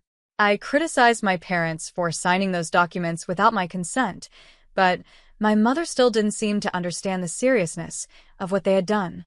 For the rest of the week, I felt drained, but my mother kept repeating that I should have ignored everything for the sake of keeping the family together and maintaining peace. I managed to avoid contact with my family, but rumors started spreading quickly. Relatives began sharing their opinions about what had happened. Some supported me, saying, "You have every right to be upset," while others said, "You shouldn't have made this a public family issue." During this time, my sister started posting a lot on social media, venting her feelings without naming anyone directly. Whether it was about me, her friends, or someone else, it was clear she was upset. I felt uneasy seeing people who didn't fully understand the situation, offering her sympathy and support. They wrote things like, "Some people just want to see others suffer," or "The worst betrayal comes from your own family." I didn't want to get involved in a social media argument with my sister, so I stayed silent. A few days later, my sister contacted me again. She was still upset, but calmer this time. She told me, "The engagement is officially off. I'm breaking up with Kevin, and his family has completely cut ties with me." She also mentioned that she was moving out of their shared home and staying with a friend for a while. Then she said something that completely shocked me. She admitted she had known about the loan all along. After repeatedly claiming she had no idea and wasn't involved, she finally confessed she had been aware of it from the beginning. "I thought everything would work out once the wedding was over," she said. "I didn't think it would turn into such a big problem." She added that she hadn't expected the bank to contact me directly. When I asked her, "Why didn't you tell me sooner?" she replied, "I was too scared." She admitted they had planned to keep it all a secret from me because they were afraid I would ruin the wedding if I found out. But once Kevin broke off the engagement, she no longer felt the need to hide it. I couldn't believe what I was hearing. For the past week, I had been overwhelmed with guilt, feeling sorry for her situation. But now I realized she had been part of the plan from the start. She seemed upset not because her relationship ended, but because her plan to use the loan had failed. In her anger, she called me a terrible person and immature. I calmly responded, "I don't owe you anything, and I don't need to return any favors." At that moment, I knew I was done with her excuses. I realized how broken our family relationships had become, and I knew there was no fixing them. After talking with my sister, I felt a strange sense of relief, like a weight had been lifted. My family had never truly cared about me, and I no longer felt the need to worry about people who were indifferent to me. But that conversation didn't change the mess left behind. Even though I hadn't spoken to my parents in a while, they kept trying to contact me over the next few weeks. Our relationship only got worse. Relatives called me constantly, trying to convince me to drop the lawsuit. They'd say things like, "Aren't they your parents? And isn't there another way to handle this?" They seemed to overlook the fact that my parents had committed fraud and believed legal action was too harsh. I ignored their pleas and stayed focused on gathering evidence with my lawyer. The more I uncovered about what my parents had done, the angrier I became. Not only had they forged my signature, but they had also falsified financial records and lied about their income to secure the loan. Fortunately, the bank supported my side and decided I wasn't responsible for the loan. However, my parents found themselves in serious legal trouble, which made the family conflict even worse. Meanwhile, my sister moved in with friends, leaving her apartment to start over. She blamed me for her breakup with Kevin and was also angry at our parents for putting her in this situation. One day, I received an email from my Aunt Anna. She had stayed neutral through everything and hadn't gotten involved in the drama. Anna invited me for coffee, and since she wasn't the type to cause trouble, I decided to accept. When we met, she asked how I was doing. Talking to someone who wasn't trying to manipulate me felt comforting, and I appreciated her genuine concern. We talked about the recent events, and then she brought up my parents. "Your parents seem very shaken right now," she said, stirring her coffee. "They're worried about what might happen if this goes to court. But honestly, they should have thought about that before committing fraud. I suppose they didn't expect you to take things this far," she added with a knowing nod. Her words made me feel more determined not to let my parents trample over me again. Then she asked, "I understand how you feel, but what do you really want? Do you want a sincere apology, or do you want your parents to face the consequences of their actions?" Her question caught me off guard. "I just wanted to understand your ultimate goal," she said kindly. I realized I hadn't thought about things from that angle before. Part of me just wanted to be free of this mess, while another part felt my parents needed to face the consequences of their actions. "Maybe I just want them to understand they can't treat me this way anymore," I said slowly. I wanted it to be over, but I didn't know how to get there. My parents had always favored my sister, no matter what, and this time, they had gone too far. I couldn't just ignore it. Anna nodded slightly. "I completely understand how you feel," she said, "but that's not how your parents see it.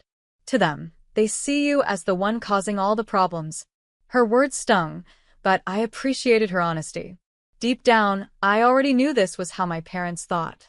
As Anna said, they would never admit their mistakes. She hugged me and encouraged me. "Stay strong," she said. "You're not wrong in how you feel.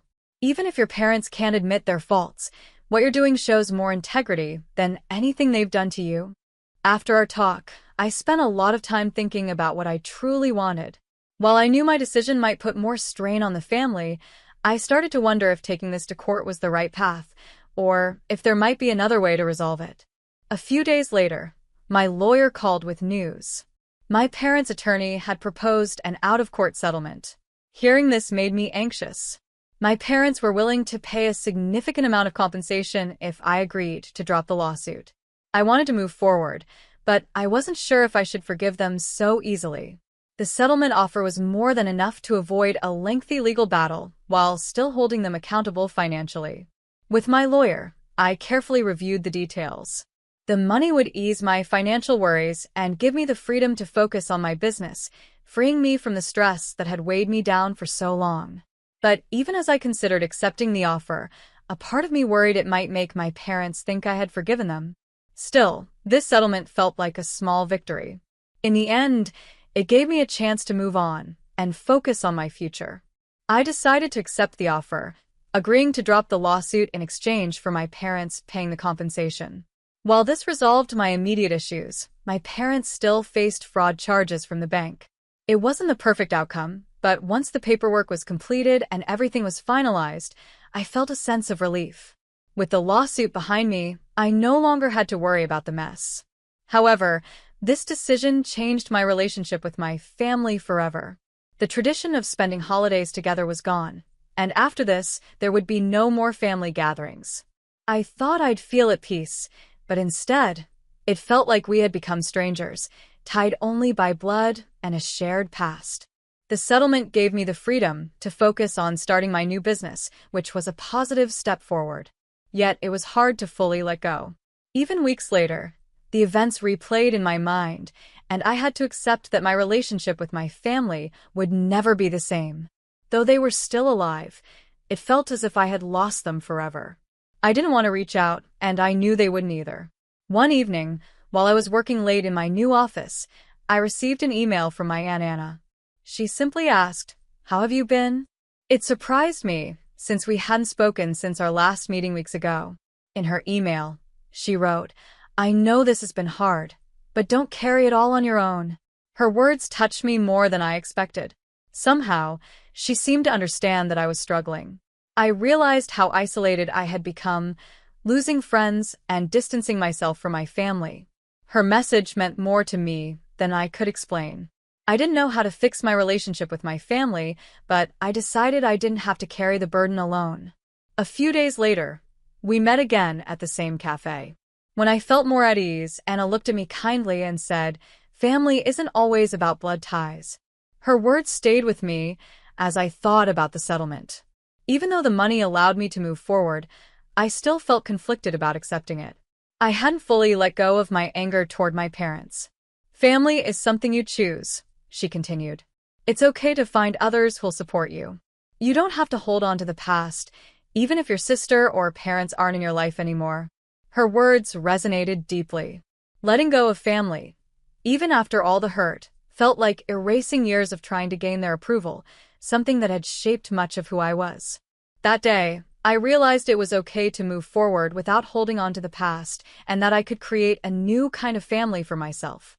I thought moving on was impossible, but as Anna said, I didn't have to stay stuck in the past. With her support, I was able to start a new life without depending on the people who had hurt me. It wasn't easy, but it wasn't impossible either. Several weeks passed, and I used the settlement money to establish my own company. I hired employees and started taking on challenges that were meaningful and manageable. Slowly, my days became fulfilling. Work had become my new passion, and for the first time in a long while, I felt hopeful about the future. One evening, as I was heading home from work, I got a call from an unknown number. Something about it made me uneasy, like the past wasn't ready to let go of me just yet. I answered the call, and it was my sister. "I want to talk to you one more time," she said. Her voice was calm, which surprised me. I hadn't spoken to her since her engagement was called off, so hearing from her again left me unsettled. She continued, "I just found out that our parents are selling the house. I thought you should know." Her tone sounded heavy. "You probably don't want to hear this from me, but our parents are in debt. They've run out of money." Her words left me speechless. I didn't know how to respond. "They lost everything because of what happened with you," she said, then added quietly, "But I've realized this is the result of their own actions. I feel a little guilty, but our parents brought this on themselves with their fraud." She paused before saying, "I don't feel responsible for their financial mess, but I don't know what to do either." I couldn't figure out what my sister wanted from me. She had been staying with a friend, but it seemed that situation had gone sour too. Was she looking for sympathy? Or was she asking for help? Finally, I replied, keeping my tone calm. "I know this is a tough situation. I don't think there's much I can do, though. Our parents made their choices, and those choices led to this." "What did our parents want?" she asked immediately. I wasn't trying to start an argument, but her question caught me off guard. For the first time, I noticed a sensitivity in her voice, a sign she was trying to understand the consequences of their actions. I still wasn't sure what she expected, but I knew where I stood and where I needed to go from here. I had rarely seen my sister so unsettled. The sister who had always been spoiled and raised to feel entitled now sounded anxious and unsure. "You need to figure this out for yourself," I said gently. "Try to handle it with as much kindness as you can." For years, I tried to talk with our parents, but I eventually realized I had to follow my own path. "Maybe it's time for you to find your own path, too." There was a long silence on the other end of the line before she finally replied, "Yes, maybe it is." After that, we said little else and ended the call. I wasn't entirely sure how I felt in that moment. A few weeks later, I heard that our parents had sold the house and were planning to move into a smaller one. Even then, I knew I couldn't fix their financial problems or solve my sister's struggles. I didn't reach out to my parents. For so long, I had craved their approval, but I realized it was time to let that desire go. For the first time, I was building something entirely for myself. With the settlement money, I had established my own company and started a new chapter. It hadn't been an easy journey, but I finally felt free from my parents' expectations and control. I was no longer someone overlooked. I was someone who mattered, someone who could shape their own future. And now, I was ready to walk forward and live my life to the fullest. My name is Sydney, and I never thought I would be the one to walk away from my own family. But sometimes, life shows you people's true colors, especially during times that should be happy. I met Owen 2 years ago at a tech conference where I was working as an event planner. He was different from the guys I had dated before, quiet, kind, and really smart. While I was always outgoing like the rest of my family, there was something about his calm nature that pulled me in. He worked as a senior programmer at a big tech company, and I loved how his eyes lit up when he talked about his work. "You two are nothing alike," my younger sister Kate would say when we first started dating. "He barely talks during family dinners." She was 4 years younger than me but acted like she knew everything about love. Our parents, Nick and Leah, weren't any better. "Sweetie, are you sure about him?" my mom would ask as soon as Owen left the room. "He seems so cold." I tried to explain over and over that Owen wasn't cold. He was just quiet. He liked small groups instead of big parties and deep conversations instead of small talk. But my family didn't try to understand him. They saw his silence as rudeness and his calmness as if he was looking down on them. Even though they didn't approve, Owen and I got married last year. It was a small wedding just the way we liked it. My family came, but they spent most of the time making little rude comments about how different our wedding was from theirs. "I don't get why they can't just accept you," I said to Owen one night after another uncomfortable dinner with my family. He gave me that gentle smile and shrugged. "Not everyone has to understand me, Sydney. As long as you do, that's what matters." What I loved most about Owen was how he stayed calm and didn't get involved in drama. He never let other people's opinions bother him. But soon, things would get worse, and even his calmness would be tested. It started with a phone call from my mom last weekend. "Sydney, dear, we're having a family dinner next Tuesday. Just you, though. We know Owen doesn't enjoy big gatherings." My heart started to race. "What do you mean, just me?" Mom paused. Her voice sounded unsure. "Well, we're having some relatives over, and you know how Owen is with crowds. We thought it would be better if what, Mom? If my husband stayed home so I could pretend to be single at a family dinner?" "Sorry, Mom, but I'm not coming without my husband. That's not what marriage means." I hung up before she could answer. My hands were shaking. I was that angry. Later, when I told Owen about the call, he just laughed. But things were about to change fast. A few days later, Kate called one sunny morning. Her voice was full of excitement. I could almost picture her jumping up and down. "Sydney, oh my God. You won't believe it. Olivier proposed last night," she shouted. I felt real happiness in my heart. Even though we had our issues, I loved my sister and knew how much she cared about Olivier. They had been together for over 1 year. He was a high school teacher, friendly and outgoing, just like Kate. "That's amazing, Kate. I'm so happy for you," I said, grabbing my car keys. "Are you at Mom and Dad's?" "Yes." "Come over. We're already starting to plan." 15 minutes later, I walked into our parents' living room. Kate ran up to hug me, her engagement ring shining in the light. Mom and Dad were smiling, and Olivier stood nearby, looking proud but a little nervous. "Show me the ring," I said. Kate held out her hand proudly, showing me a simple but beautiful diamond ring. We spent the next hour flipping through wedding magazines and talking about possible dates. Then Mom's face turned serious. "The only thing is money's a little tight right now," she said awkwardly. "With Dad's medical bills and all." I saw Kate's smile fade, though she tried to hide it. Without even thinking, I said, I'll give you $270,000 for the wedding." Kate screamed and threw her arms around me so fast I almost fell over. "Oh my God, Sydney. Thank you. Thank you so much." Even Mom and Dad looked surprised. "That's incredibly kind of you, honey," Mom said, and for once, she actually sounded like she meant it. That night, I told Owen about everything while we were eating dinner in our kitchen. What he said next caught me off guard. "I have an idea," Owen said, putting down his fork. "What if we also surprise them with honeymoon tickets to the Queenstown, New Zealand?" I stared at him in shock. The Queenstown, New Zealand? But that would cost around $50,000. "I know," he said. "I'll use my personal savings." "I've been thinking about what you said about trying to build a better relationship with your family. Maybe this will help them see me differently." Tears filled my eyes. This was the man my family thought was cold and rude, offering to spend his own money to give my sister her dream honeymoon. "Are you sure?" I asked, still surprised by how kind he was. He smiled and pulled me into a hug. "Absolutely. But let's keep it a surprise until the wedding. It'll mean more that way." That night, while lying in bed, I felt something I hadn't felt in a long time. Hope. Maybe this would help my family finally understand who Owen really was. Not the quiet, distant man they thought he was, but the kind, generous person I loved so much. The months before Kate's wedding passed quickly. We were busy planning everything. Every weekend brought new choices to make, and Kate always asked for my opinion. It meant a lot to me that she wanted my help. "What do you think of this venue?"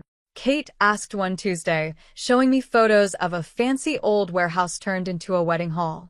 "It's smaller than the country club Mom suggested, but I think it has more charm." "I love it," I said honestly. "And it'll probably cost half as much." Kate nodded and bit her lip. "That's what I thought. Olivier and I want to keep things simple, no more than 50 guests. We're trying to be smart with money." I really admired her for that.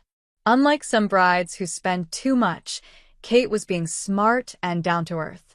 We spent hours looking at flower designs, tasting food options, and visiting dress stores, always keeping the budget in mind. "You don't think it's too plain?" she asked while spinning around in a simple, elegant wedding dress that cost much less than what Mom wanted her to spend. "It's perfect," I said with a smile. I told Kate not to worry. "Sometimes simple is better," I said. Every time we made another decision or crossed something off the list, I felt a little more excited, especially knowing about the surprise Owen and I had planned for her and Olivier. Owen would often ask how the wedding planning was going. He smiled every time I mentioned how Kate casually talked about wanting to travel one day. "I can't wait to see their faces," he said one evening. "Did you look at the resort photos I sent? That overwater bungalow will blow their minds." His excitement made me fall in love with him all over again. This was my quiet husband, someone my family didn't understand, so happy to make someone else's dream come true. But as the wedding day got closer, something started to bother me. 1 week before the big day, I realized what it was. We still hadn't received an invitation. At first, I tried to ignore it. Kate had been so busy planning everything, and I had helped with almost every detail. Surely, it was just a mistake. Still, something didn't feel right. Owen and I had already picked our outfits, taken time off work, and helped with so much of the planning, but we hadn't actually been invited. After a sleepless night thinking about it, I decided to stop by my parents' house after work and ask Kate directly. When I pulled into the driveway, I saw both of my parents' cars and Kate's old Honda. Good, everyone was home. I grabbed my purse and walked to the front door, still telling myself I was probably just overthinking things. After all, I had helped plan nearly every part of this wedding. There had to be a simple reason the invitation hadn't come. I stepped into the living room and tried to sound relaxed. "Hey, Kate. I wanted to ask you something. Owen and I haven't gotten our invitation yet. I'm guessing it got lost in the mail or something." Kate shifted on the couch, looking uncomfortable. She glanced at our parents before replying. Actually, I wanted to give it to you in person," she said, reaching into her purse and handing me a cream-colored envelope. Her smile seemed fake, but I took it trying not to jump to conclusions. My hands shook a little as I opened it. The invitation was beautiful, fancy writing on thick paper, just like we had picked out together. But as I read it, my stomach dropped.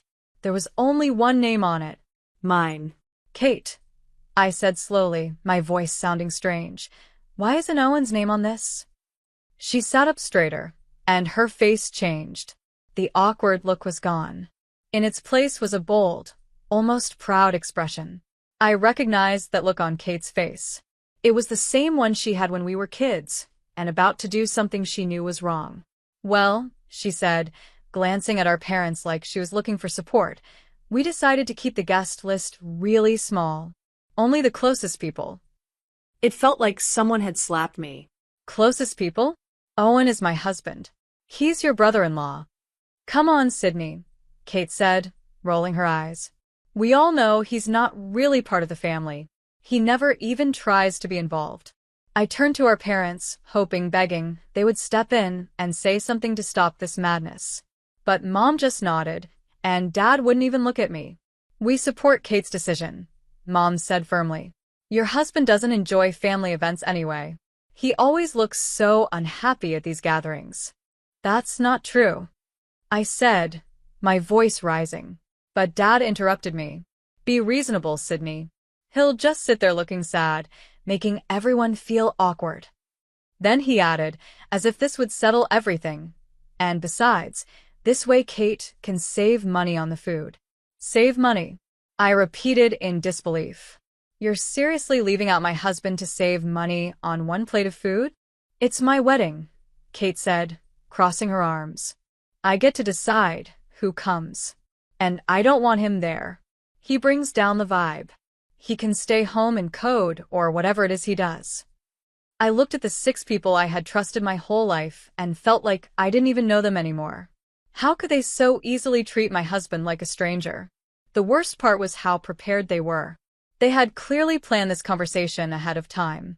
They had their reasons ready, their faces calm, like it was no big deal. Meanwhile, my husband had been spending his own savings to plan their dream honeymoon.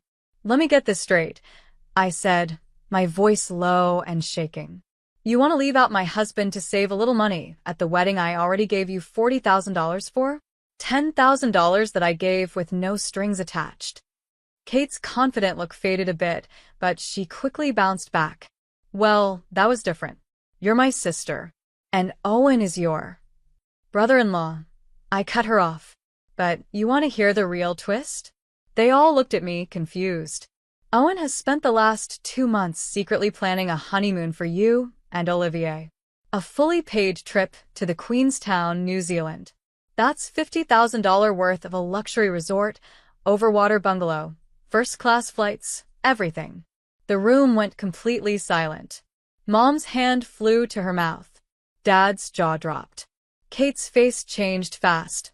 First confused, then shocked, and then something worse. I saw it clearly. She was calculating. The Queenstown, New Zealand, she said, her voice suddenly soft and sweet. Oh my God, Sydney. I was just joking about the invitation, Kate said quickly. Of course Owen is invited. Here, let me fix it now. She grabbed her purse and pulled out a pen. I stepped back, feeling sick at how quickly she changed her attitude. Don't bother. The trip is canceled. What? No. Kate jumped up. Come on, I said I was kidding. Don't be so sensitive. Sweetheart, Mom said in her softest voice, your sister is just stressed from all the wedding planning. You know how brides can get. Of course we want Owen there. Dad nodded quickly. Absolutely. He's family. I looked at their faces. People I had loved and trusted all my life, and felt nothing but disappointment. Just 8 minutes ago, they had all agreed to leave my husband out. But now, after hearing about an expensive gift, they were suddenly trying to act nice again. You're right, Dad. He is family. And that's exactly why I won't let you treat him like this. I turned and walked out, ignoring all their voices behind me. The drive home was a blur. As soon as I stepped inside, Owen looked at me and knew something was wrong. We sat down on the couch and I told him everything, The missing invitation, their excuses, and how quickly they changed once they heard about the Queenstown, New Zealand trip. Owen listened quietly, his face calm like always. But I could see the pain in his eyes. He had spent months planning that surprise. He was truly excited to give Kate and Olivier something special, and they didn't even want him at the wedding. "What do you want to do?" he asked gently. "Cancel the trip," I said right away. "And I'm not going to the wedding. I can't sit there and celebrate with people who treat you like that." "Are you sure?" he asked. "They're your family." I shook my head. "You're my family, and I won't let anyone treat you like this." Owen nodded. He opened his laptop and canceled the Queenstown, New Zealand trip within minutes. The money was refunded right away. As I watched the screen, I felt a strange mix of sadness and peace. That evening, my phone wouldn't stop buzzing. Kate kept calling every few minutes. Then came calls from Mom and Dad. I ignored all of them. Then the text messages started. "Please don't do this to me," Kate wrote. "The Queenstown, New Zealand has always been my dream." "Sweetheart, let's talk about this calmly," Mom texted. "Don't make any quick decisions about the trip," Dad added. "Think about your sister's happiness. This is her special day." As I read through their messages, something became very clear. Not one of them mentioned Owen. Not one of them said sorry for trying to leave him out of the wedding. Not one of them cared about how much it hurt. Every message was only about one thing: the canceled honeymoon. "You can't cancel the Queenstown, New Zealand trip," Kate texted. "We already told Olivier's parents about it." I let out a cold laugh. Of course they had.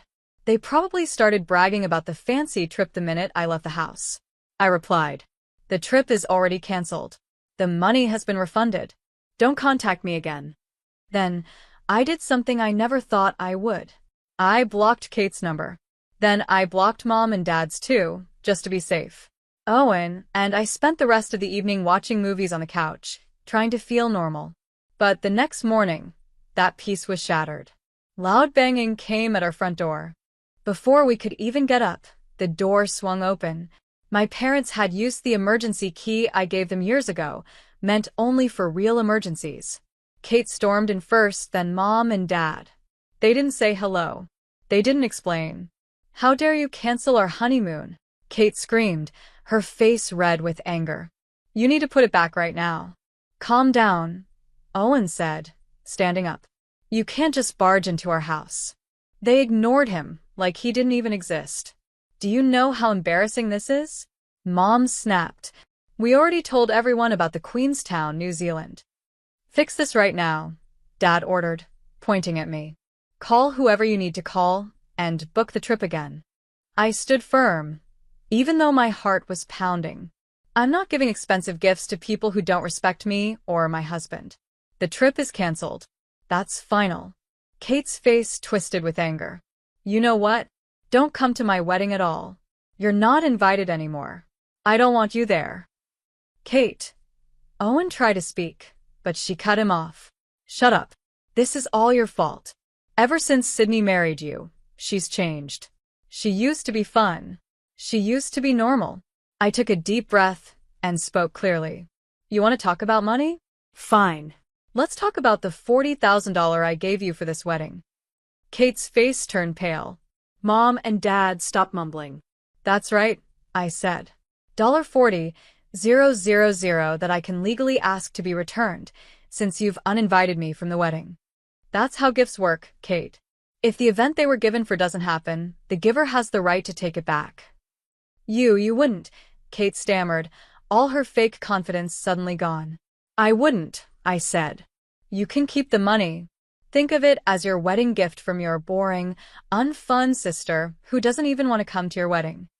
"But the Queenstown, New Zealand," Kate's voice cracked. "The Queenstown, New Zealand trip was never yours," I said firmly. "It was a surprise gift from the man you couldn't even bother to invite. The man you've all treated like a stranger for years. Well, congratulations. You finally pushed both of us away for good." Kate's face fell, and she burst into tears. "But I've dreamed of going to the Queenstown, New Zealand my whole life. It's not fair." Mom and Dad rushed to comfort her, just like they always did when we were kids, and she didn't get what she wanted. They both glared at me as they helped her toward the door. I just stood there watching them go. I didn't feel sad. I didn't feel guilty. I just felt tired of always being the one left out, tired of how they treated Owen, tired of how selfish they always were. Once the door shut behind them, the house was quiet again. Owen came up behind me and wrapped his arms around my waist. I leaned into him, feeling safe and calm in his arms. "I'm so tired," I whispered. "Tired of their selfishness. Tired of how they treat you, how they treat us." "I know," he said gently, kissing the top of my head. I turned around and gave him a small smile. "You know what? Let's do something with that refunded money. Something for us." "What do you have in mind?" "We've been talking about getting a new car. That $50,000 would be a perfect down payment." Owen smiled. "I've actually already been looking at some cars. Want to go shopping?" 1 week later, we were driving home in our brand new hybrid SUV. It was beautiful, smart, and most of all, it was ours. It felt like a symbol of our new life, our own priorities, and our future. As I ran my hand across the smooth dashboard, I knew we had made the right choice. The day of Kate's wedding came and went. I made sure to stay busy. Owen and I went for a long drive along the coast, had lunch at a quiet seaside restaurant, and did our best not to think about what was happening back in town. But that evening, when we got home, I gave in to curiosity. I opened Instagram and went to Kate's page. The wedding photos were already posted, taken by a professional, edited to look perfect. Everything looked picture perfect on the outside. But as I scrolled through them, I noticed something strange.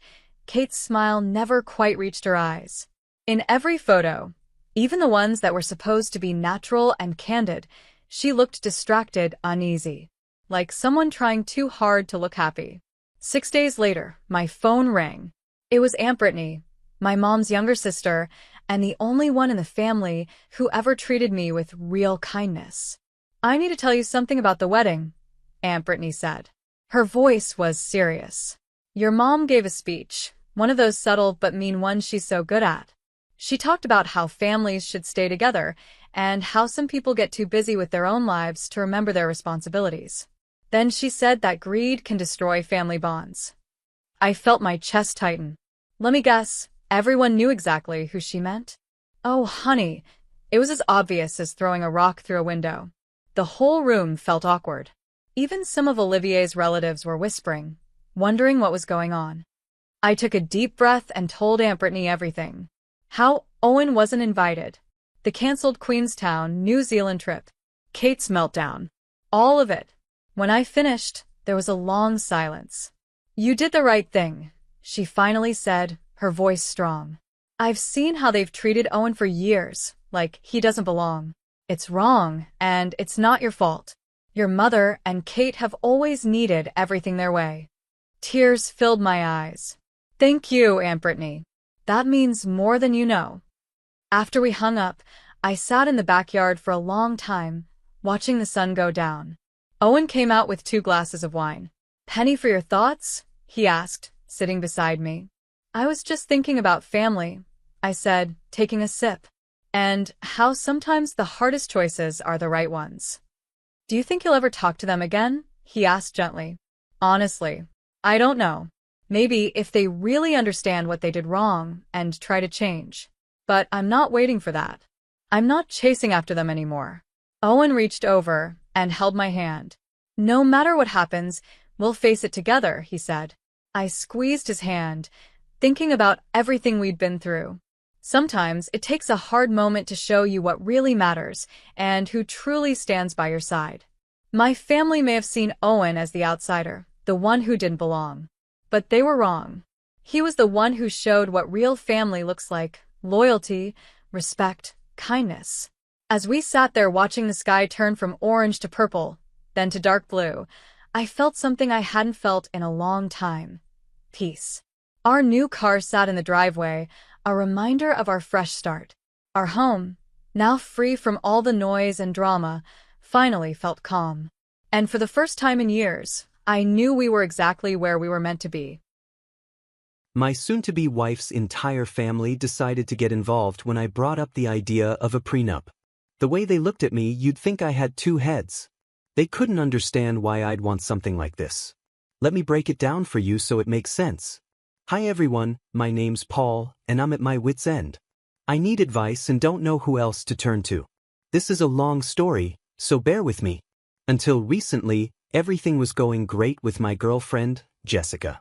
We've been together for 4 years, and she's been living with me for a while. Honestly, things felt perfect between us, and I decided it was time to propose. The good news? Jessica said yes. I was over the moon. But here's the catch. I've worked hard to build a significant amount of wealth. Without getting into the details, let's just say I've done well in the business world.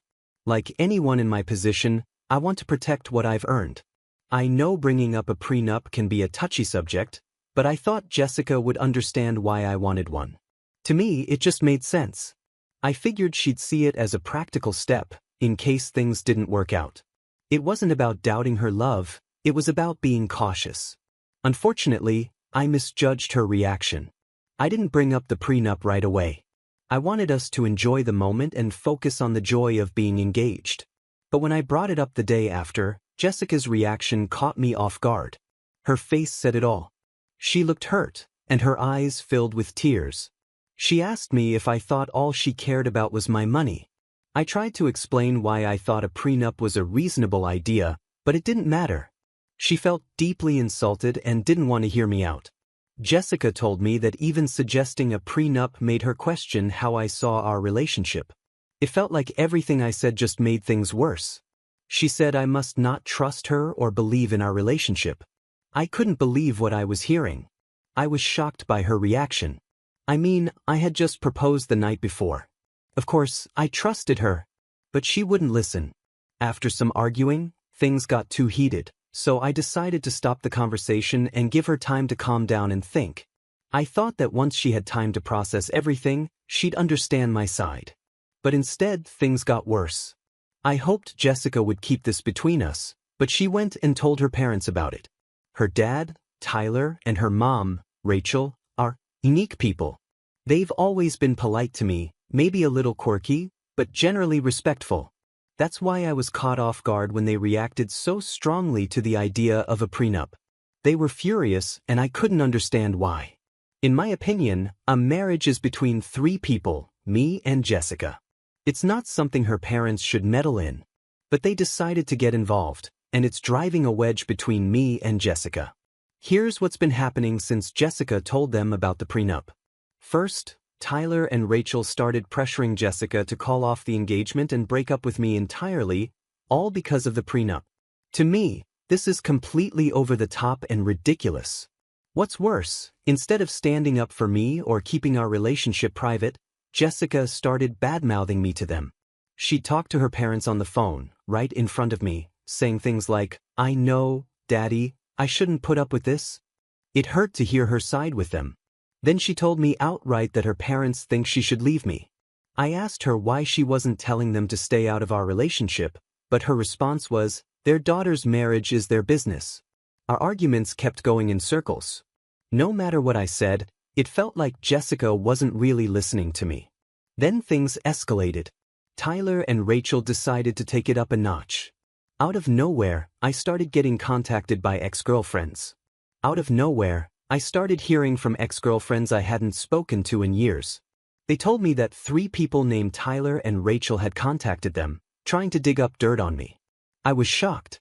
This confirmed that Jessica's parents were stalking me online, snooping through my social media, and desperately looking for anything they could use to convince Jessica to leave me.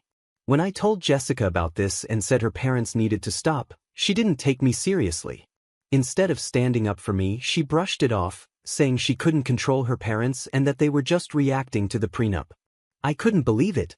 Her parents were actively trying to ruin our relationship, and Jessica wasn't doing anything about it.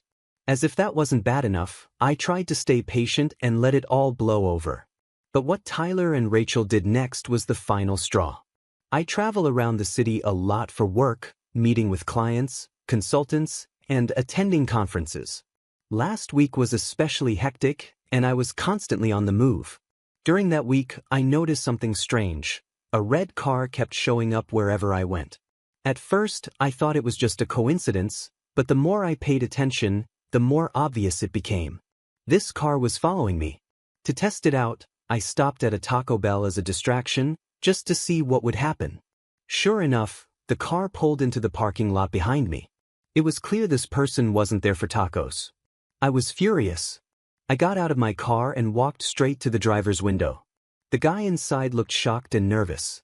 He was wearing a detective-style trench coat, in the middle of summer, and driving a bright red car. Clearly, he wasn't very good at being discreet.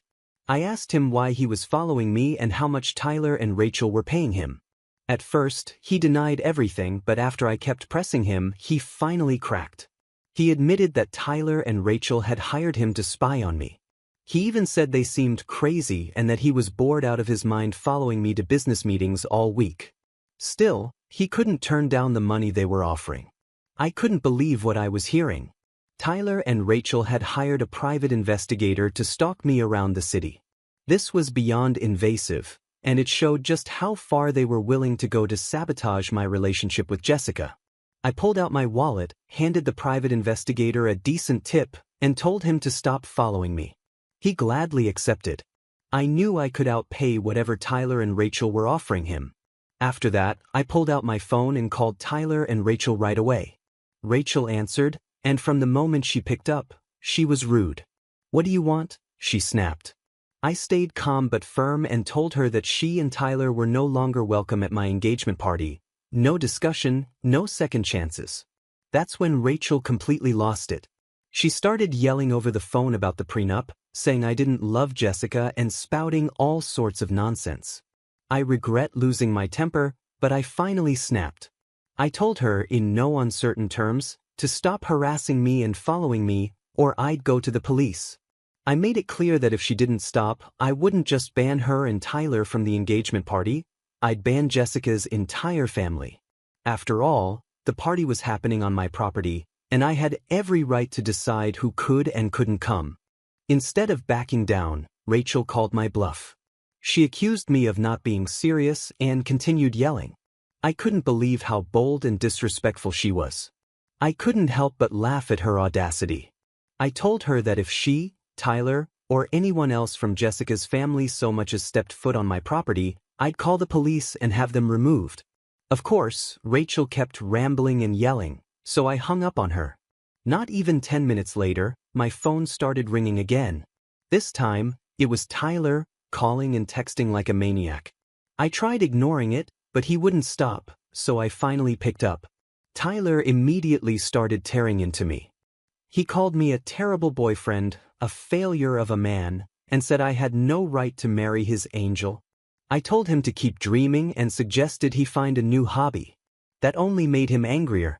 He went on a rant, claiming he had top lawyers who would destroy me in court. He said he'd sue me into the ground and make sure I never married Jessica. I had enough of his threats, so I hung up and blocked his number. I was done with Tyler and Rachel's nonsense. When I got home, I found Jessica sulking and acting like a child. I was still fired up and full of adrenaline from dealing with the private investigator and her parents, so I'll admit, I lost my temper. We ended up having another big argument, this time about her parents harassing me. During the argument, I found out that Jessica actually knew about the private investigator. Her excuse? She agreed with her parents that I couldn't be trusted and needed to be followed. I was completely stunned. I couldn't believe what I was hearing. I told her right then and there that her entire family was uninvited from the engagement party. As expected, Jessica didn't take this well.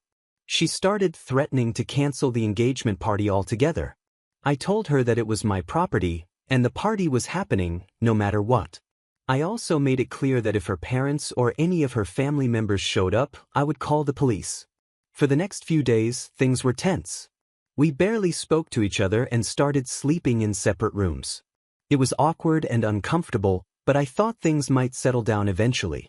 Then, today, I came home after a long day at work, trying to make an effort to patch things up. I even bought flowers and chocolates for Jessica. But when I checked the mailbox, I found a serious-looking envelope inside. I opened it and discovered a document claiming that Tyler and Rachel were actually suing me. The document looked strange, so there's a chance it might not even be official, but I'm not sure. That's why I'm typing all of this out. I need advice on what to do next. Honestly, I've never heard of anything like this before. Sure, I've heard about drama over prenups, but I've never seen someone's parents get this involved. It's ridiculous. On top of all the stress from work and managing all the bills, I now have to deal with this mess, and Jessica's just sitting back, letting her parents make my life miserable. I'm at a loss and I don't know what to do. That's why I'm turning to you all for advice. How do I handle this? Is there even a way forward? Thanks for reading, everyone. If you've got any tips or thoughts, please share them. Hey everyone, Paul here with an update. I wish I could say things have settled down, but honestly, they've only gotten worse. First off, thank you to everyone who shared advice on my last post. It's been helpful to hear different perspectives. To give you a bit more context, I have an ex-girlfriend named Shirley. We've stayed friends since our breakup because we both work in the same field and run into each other a lot. For the record, Jessica has never had an issue with Shirley. They've even met a few times and seem to get along just fine. Naturally, with everything going on, I ended up talking to Shirley about the whole situation. We were having a few drinks after work, venting about life and work stress, when I finally let it all out. I told her about the prenup drama, the private investigator, the engagement party issues, and how Tyler and Rachel had even contacted my exes to dig up dirt on me. I didn't hold anything back.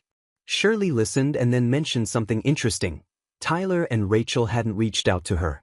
She thought this was strange, and then she had an idea. She offered to call them and vouch for me. She said she could explain what kind of person I really am and maybe help smooth things over. At first, I told her it wasn't a good idea. I didn't think it would make a difference. But Shirley was insistent. She truly believed she could get through to them, and to be honest, I was so desperate at that point that I thought, why not? I didn't think things could get much worse, so I reluctantly told her, if you really want to call them, go ahead. Looking back, I realize how naive that was. I thought having an ex-girlfriend speak highly of me might make me look like a decent guy, someone who keeps respectful relationships even after a breakup. But as I sit here typing this, it's so clear how wrong I was. What happened next took everything to a whole new level of chaos. I should have stopped Shirley. Deep down, I knew it wasn't a good idea, and that Tyler and Rachel wouldn't take anything positive away from her call. But I let it happen, and now, as you might have guessed, things have only gotten worse. Until today, I had completely forgotten about Shirley even offering to call Jessica's parents. Then, out of nowhere, I got hit with the fallout. I was sitting in the living room watching TV when Jessica stormed in, tears streaming down her face. My parents just told me you're in love with some woman named Shirley, she cried. I was stunned. How could Tyler and Rachel twist Shirley's kind gesture into something so awful? Now, Jessica's parents had convinced her that I was cheating on her with Shirley. My situation went from bad to worse, and I didn't know what to do. Hey everyone, I'm back with another update, and there's both good and bad news. First off, thank you to everyone who's still following along and offering advice. The good news is, I've finally made some progress in talking things out with Jessica. For the first time since the prenup argument, we had a productive conversation. We didn't fully resolve the prenup issue yet, but we managed to compromise and make plans for the engagement party. To help calm Jessica's fears about Shirley, I agreed to uninvite her from the party. I felt terrible about it and apologized to Shirley. Thankfully, she was incredibly understanding and didn't hold it against me or Jessica. She put the blame squarely on Jessica's parents, calling their behavior outrageous. In return, I let Jessica invite her extended family to the engagement party, on one condition: Tyler and Rachel had to stay far away. Jessica agreed, and we moved forward with the plan. The day of the engagement party finally arrived. We tried to make everything feel normal, but there was a clear tension in the air. Too many people at the party knew about the drama between me and Jessica, and it created an awkward vibe that I couldn't ignore. Still, I decided to tough it out. I plastered on a smile, opened a beer, and did my best to mingle and play the role of a good host. As the night went on, we started singing engagement songs and toasting with champagne. For the first time in weeks, I started to feel a bit more relaxed. I watched Jessica smiling, and it reminded me why I fell in love with her in the first place. Seeing her happy made me smile too. We even danced for a while, and for a brief moment, it felt like things might finally be okay. For a brief moment, I forgot all the outside drama with Jessica's parents. But then, just like in a movie where everything comes to a screeching halt, Tyler and Rachel walked into the room. It felt like a record scratch. Everyone froze. The sudden silence told me that everyone there knew about the drama between me and them. Even though they had gone against my wishes by showing up, I tried to stay respectful. I greeted them politely and even offered them champagne, wine, or beer. I was determined not to cause a scene at my own engagement party. But instead of accepting my hospitality, they threw 2 glasses of champagne directly in my face. I stood there drenched, completely humiliated. This was my engagement party, and my future in-laws had just publicly embarrassed me in front of everyone. I lost it. I demanded they leave immediately. Right there, in front of Jessica's entire family, I called out Tyler and Rachel for being the most awful, toxic people I'd ever dealt with. If anyone at the party didn't already know about the drama, they sure knew now. I listed all the things they'd done: the harassment, the private investigator, and the fake lawsuit. I reminded them that I knew their lawsuit was bogus and warned them that if they ever came near me again, I'd sue them for everything they had. Now, as I sit here typing this, I'm back home from the party, and Jessica is furious with me. She doesn't seem to see how much her parents are at fault for ruining the night. We were having a great time until Tyler and Rachel showed up, but somehow, I'm the bad guy. Update 3. Hey, it's Paul again. I have another update, and unfortunately, it's not a happy one. I mostly need to vent, and you all have been great listeners so far. When I first made that post a few weeks ago, I was a happy man engaged to the woman I love. Sure, there were some big issues with Jessica's parents, but I thought we could work through them. Now, Jessica has moved out of my house and back in with Tyler and Rachel. I'm devastated. It feels like everything has fallen apart. I've been so depressed that I did something I never do. I took an entire week off from work. It feels embarrassing to admit, but I just can't handle it right now. I could barely get out of bed. As Jessica packed her things, I begged her to stay and pleaded for us to work things out, but she insisted that we needed a break after everything that's happened. She said she was upset about how I treated her parents at the engagement party. I don't want to sound selfish, but I honestly can't understand why she doesn't see that her parents were the ones who caused the problem. They crashed the party even though I told them not to, and they threw champagne in my face in front of everyone. How am I the bad guy here? But no matter what I said, Jessica wouldn't listen. I can't believe how much my life has turned upside down. Still, I'm trying to cope. I've been spending some time with Shirley. She's a great listener and always supportive. She told me I need to start preparing to move on from Jessica, but I'm not ready for that yet. I'm still holding on to hope that Jessica will come back. On a positive note, I've also been leaning on my best friend of 11 years, Larry. We've gone out for beers and played a few rounds of golf recently, and he's been there for me while I vent about everything going on. It's been good to have someone to talk to. At least there's one bit of good news. I found out for sure that the lawsuit from Tyler and Rachel was fake. Since Jessica moved out, I haven't had to deal with their harassment or drama, which has brought me some much-needed peace. But the house feels so empty and quiet without Jessica here, and it's eating me up inside. It's Paul again, and unfortunately, things just keep getting worse. Life seems determined to throw curveballs at me, and I've never felt so betrayed. In my last update, I mentioned that I'd been opening up to my best friend, Larry, about everything going on with Jessica. I trusted him completely. I thought he was someone I could rely on. But I was wrong. I just got off the phone with Jessica, and what she told me has completely blindsided me. I tried my best to have a calm conversation with Jessica, but it was tough. It felt like I was talking to a completely different person from the woman I've known these past few years. We started discussing the possibility of getting back together, but Jessica said she needed more time because she was still upset with me. Then she dropped a bombshell. Jessica told me that Larry had been visiting her parents' house. I was stunned. I asked why this was happening and why Larry, my so-called best friend, had never mentioned it to me. Jessica said Larry didn't want me to know because, according to him, I wasn't mature enough to handle it. I felt completely blindsided. Jessica went on to tell me that Larry had been pressuring her to break up with me. He told her I was a bad partner and even accused me of bad-mouthing her during one of our recent golf outings. As if that wasn't enough, Jessica then revealed that Larry had admitted to having feelings for her. I was in total disbelief. I had never seen anything between them, not a single hint of flirting or anything inappropriate. But unless Jessica was lying, Larry had been hiding this from me the entire time he'd known her. It only got worse. Larry had also told Jessica that he thought it was disrespectful of me to ask her to sign a prenup. The irony? Larry had his first wife sign a prenup 9 years ago, and it saved him during their divorce. I couldn't take it anymore. I demanded answers and told Jessica to stop seeing Larry behind my back. Her response left me speechless. She said that since I was allowed to spend time with Shirley, she should be allowed to see Larry. She also claimed they weren't romantically involved but added, anything could happen since we're still on a break. That was too much for me to handle. The thought of my best friend and my fiancé being anything more than just friends made me feel sick. I didn't know what to say. I just hung up the phone.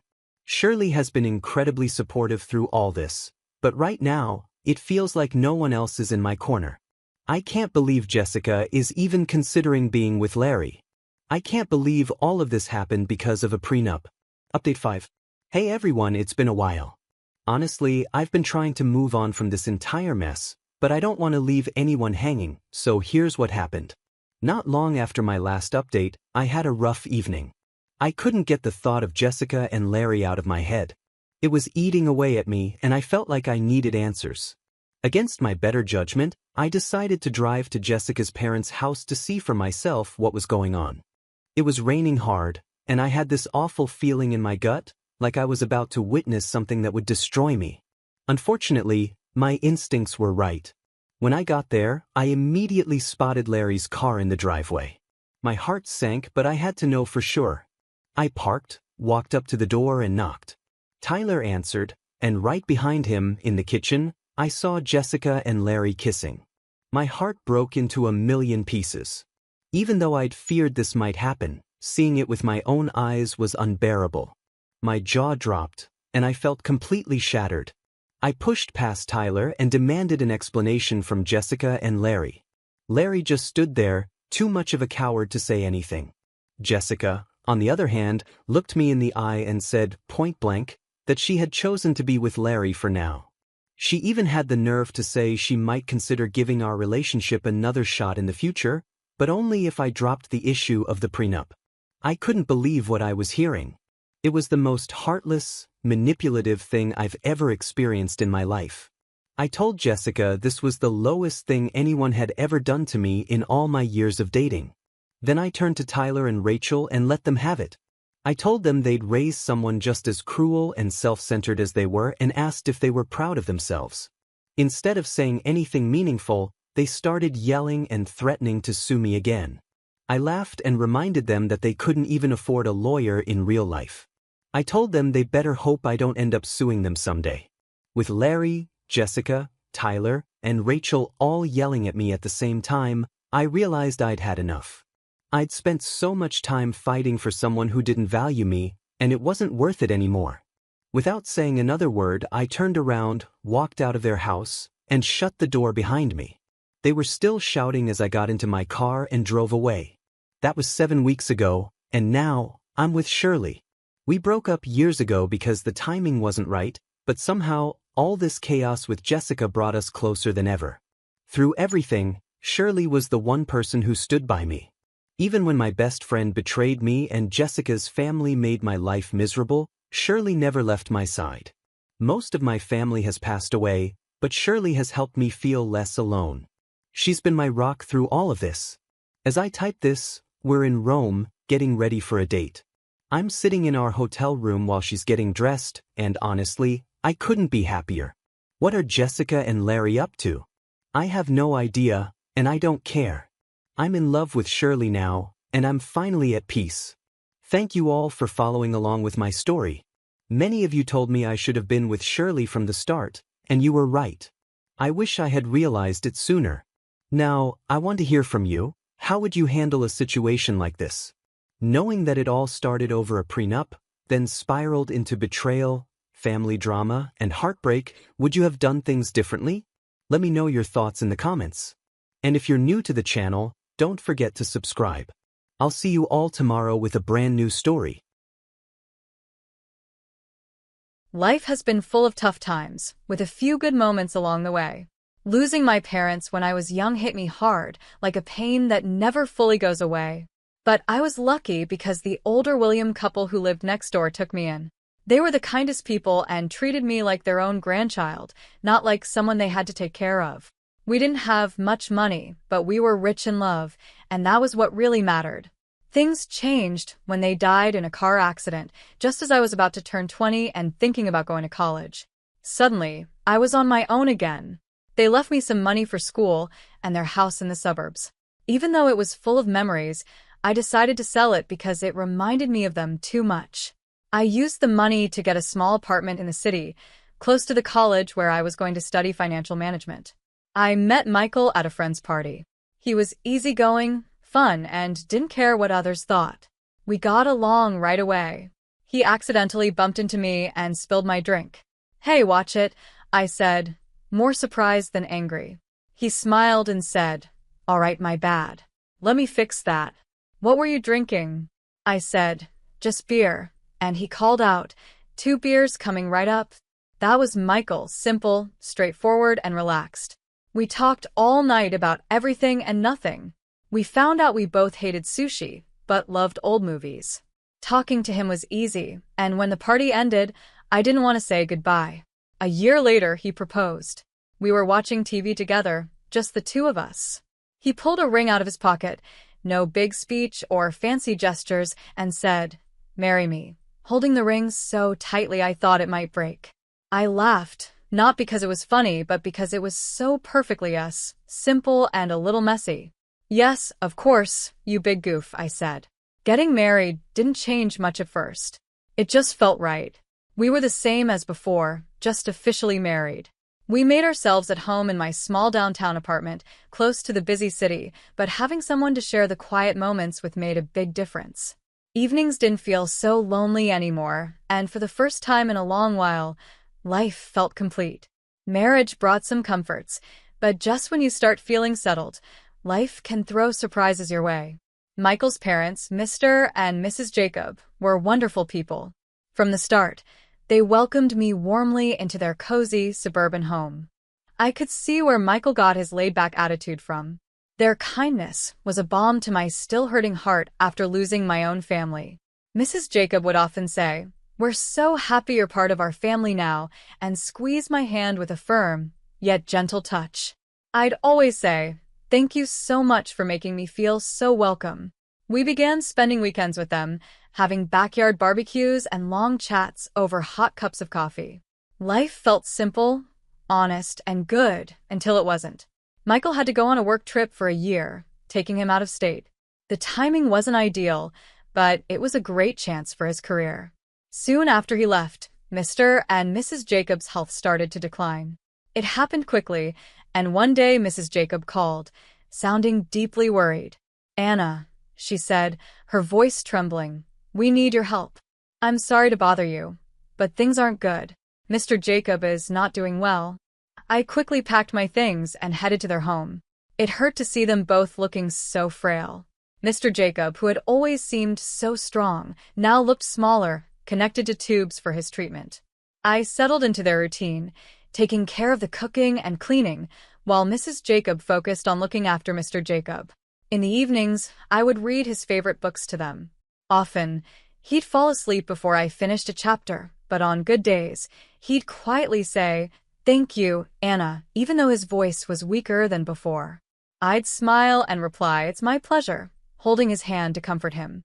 One afternoon, while I was preparing dinner, Mrs. Jacob sat at the kitchen table, looking more tired than usual.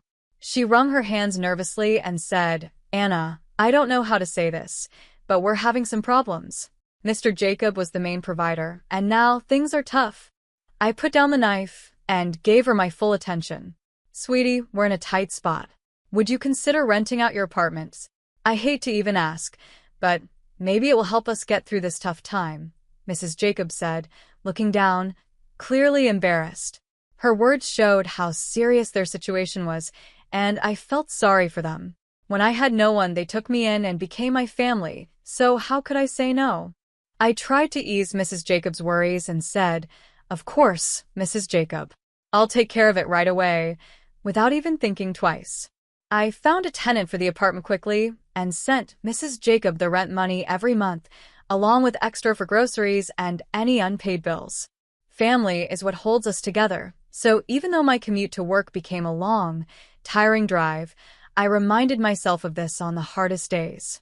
Each time I gave Mrs. Jacob the money, she would say, "You're a godsend, Anna," and I could see her relief. My only comfort was Michael's calls. Hearing his voice was like a brief escape. "How are things going, Jazz? Are you doing okay?" he would ask, even through the static of long-distance calls. I'd force a smile into my voice and say, "We're managing. Don't worry about us," not wanting to add to his stress. But everything changed when Mrs. Jacob's daughter from her first marriage, Shirley, suddenly appeared. The mood in the house shifted instantly, like a cold wind sneaking in. I didn't know her well, but I had heard enough from Michael and had seen how tense things got during her brief, awkward visits. I was already struggling with long drives to work and taking care of Mrs. Jacob, who was bedridden and getting sicker. But with Shirley around, the tension only grew. She made herself comfortable and made it clear she was here to stay. One evening, after a long, tough day, Mr. Jacob weakly called me over. His voice was shaky and low. "Anna, please keep an eye on Shirley," he said. "She's not a good person." His words made my stomach twist. "I understand, Mr. Jacob," I promised, even though I wasn't sure what exactly to watch out for. Just as Mr. Jacob warned, it didn't take long for Shirley to start taking control. The first signs appeared quickly. One morning, I found Shirley in the kitchen, standing by the breakfast table like a storm cloud. She sipped her coffee and looked at me like I didn't belong there. "Just so we're clear, I'm not here to be a maid or a cook for anyone," she said. I was surprised, but I stayed calm. "All right, Shirley," I replied, trying to keep things peaceful. "I can keep handling everything. I've been doing it so far." "Good, because I'm not doing anything. This is Mom's house," she snapped, daring me to challenge her. From that day on, Shirley made sure everyone knew she was there, and not in a friendly way. She ordered takeout just for herself and her mom, leaving the empty boxes for me to clean up. It hurt, but I kept quiet because Mr. and Mrs. Jacob deserved their peace. One evening, Mrs. Jacob, with a hint of her old warmth, said, "Anna, why don't you stay and eat with us tonight?" But before I could answer, Shirley cut in. "Anna has been busy all day, Mom. She probably wants to eat later," acting like she was looking out for me. It was clear I wasn't welcome. The days felt longer, and my chores piled up. Shirley's attitude spread throughout the house. Late at night, I could hear her talking to her mom, using harsh words to turn her against me. Slowly, Mrs. Jacob, who used to be so kind, changed. She thanked me less, and her looks became colder. A few weeks later, Mr. Jacob passed away. Michael flew in for the funeral, just in time to say goodbye. The whole event was sad, but having him, there was a relief. We hadn't seen each other for months, and it felt good to have him by my side during such a hard time. At the funeral, I noticed Shirley acting sweet and polite to everyone, almost too nice. After the service, Michael and I found a moment alone. "How have things been while I've been gone?" he asked softly. "It's been fine. Everything is okay," I said, forcing a smile. He already had enough to deal with, and I didn't want to add to his worries. "Are you sure? You seem a bit tired," he said, looking at me with concern. "It's just been busy helping out around here," I said, trying to brush it off.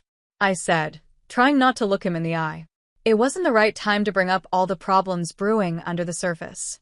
After Michael left, Shirley dropped the act of being the caring sister. Her rude and disrespectful behavior returned, and I had to deal with it once again. The whole mood of the house changed. Maybe it was her way of handling grief, but Mrs. Jacob became distant and cold towards me. Our conversations turned into orders, and I started to feel less like part of the family and more like an outsider. Shirley took control of the house, acting like she was in charge.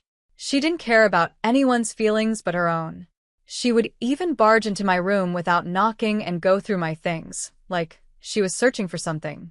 One day, I was trying to find some peace in the garden when I noticed a box hidden among the bushes. Curious, I opened it and found my lingerie, jewelry, and watches inside. My heart sank when I saw some of my clothes tossed nearby. Furious, I grabbed the box and stormed back inside.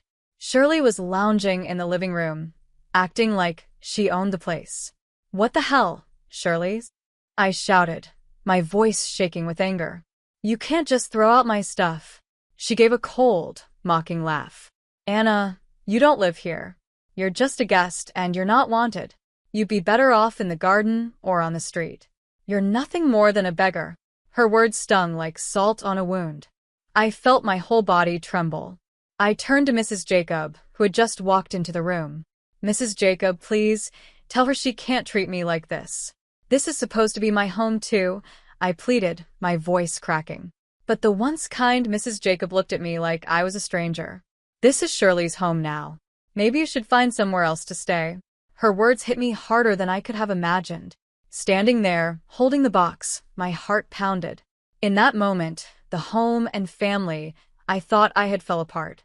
I stayed despite everything because I had made a promise to Mr. Jacob on his deathbed to take care of his wife and make sure Shirley didn't take over. But it felt like Mrs. Jacob was becoming more like Shirley every day. Her looks grew colder and her words harsher. One evening, as I was cleaning up after dinner, Mrs. Jacob lost her temper. "What are you even doing here?" "Just sitting around, not helping," she snapped, her voice full of contempt. I tried not to let her words get to me, but I still replied, "I'm doing my best to keep things running smoothly." "Best? More like you're just using everyone," she sneered before leaving the room. Her comments hurt. I had rented out my apartment and given almost all the money to Mrs. Jacob, so I knew I wasn't just freeloading. Besides, I did most of the chores, while Shirley only complained and criticized. She was the one living off her mom's pension, yet she never let up. "What does my brother even see in you?" she would taunt through the thin walls every night.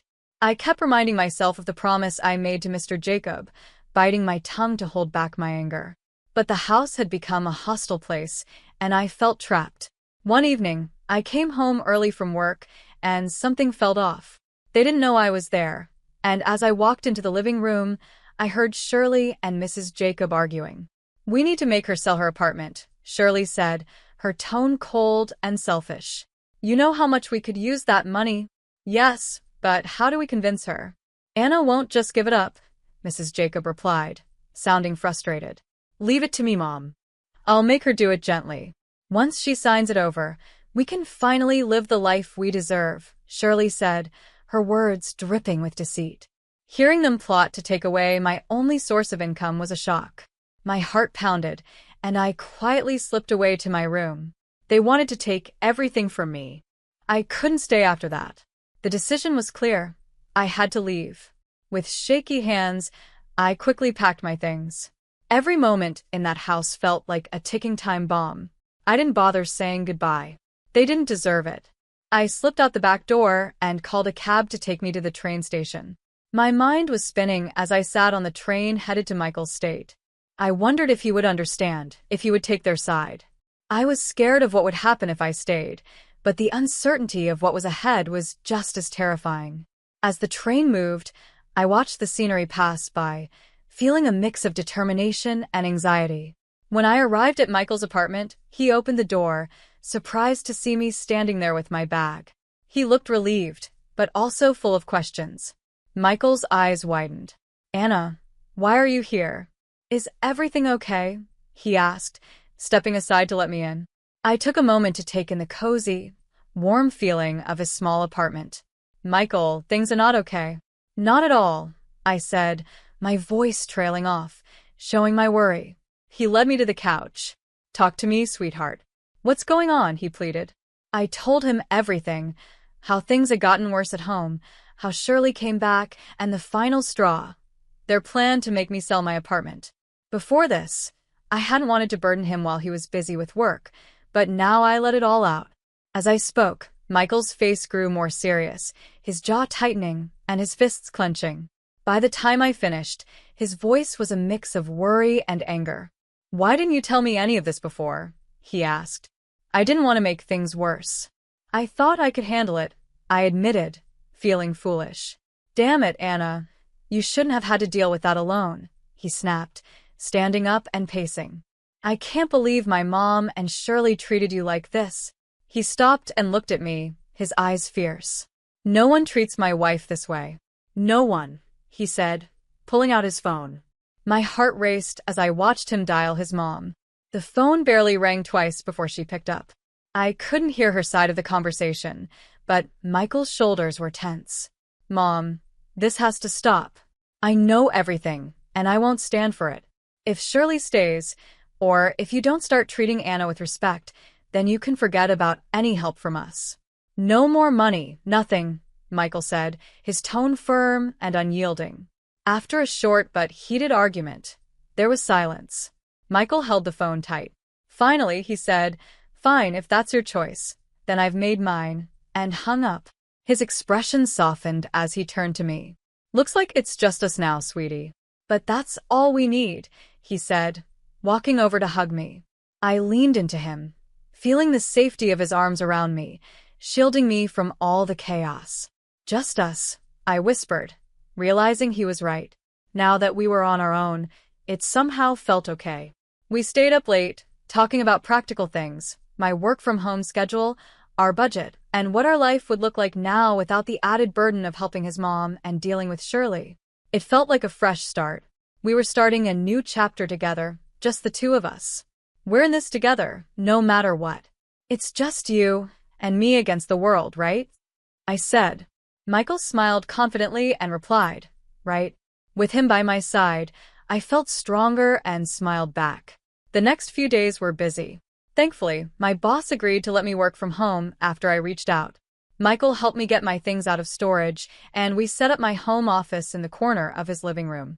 It was cozy, and even though it wasn't perfect, it felt like ours. After a peaceful week, I got a call that felt like a ghost from the past. It was Mrs. Jacob. Her voice, which used to sound kind, now had a mix of boldness and desperation. "Anna, why haven't I received my payment this month? You know how much we need it," she said, sounding urgent. I was speechless for a moment. How could she have the nerve to ask this after everything? "I'm sorry, but after all that's happened, you really expect me to keep sending money?" I asked, more surprised than angry. I could hear Shirley's sharp voice in the background, saying, "She's just being selfish. Make her send the money." I could picture Mrs. Jacob looking upset, but she finally said, "But we're family," sounding both pleading and angry. "No, family doesn't treat each other like that," I said firmly. "Goodbye, Mrs. Jacob," and I hung up before she could reply. The call shook me, but Michael was there, comforting me. "You made the right choice, Anna," he said, wrapping an arm around my shoulders. "It's time they learned to take care of themselves." Not long after, we got a surprise. We found out I was expecting. It was wonderful news, and suddenly the future seemed bright and full of possibilities. We decided it was time to sell my apartment and buy a small suburban home near a good school where our child could grow up. As we were planning the move, Mrs. Jacob called again, but this time her tone was different. She sounded almost desperate. "I'm sorry for everything. Shirley took the money, made me sell the house, and now I have nothing. Can I come live with you and Michael's?" Her request sent a chill down my spine, and I could hear the tremble in her voice.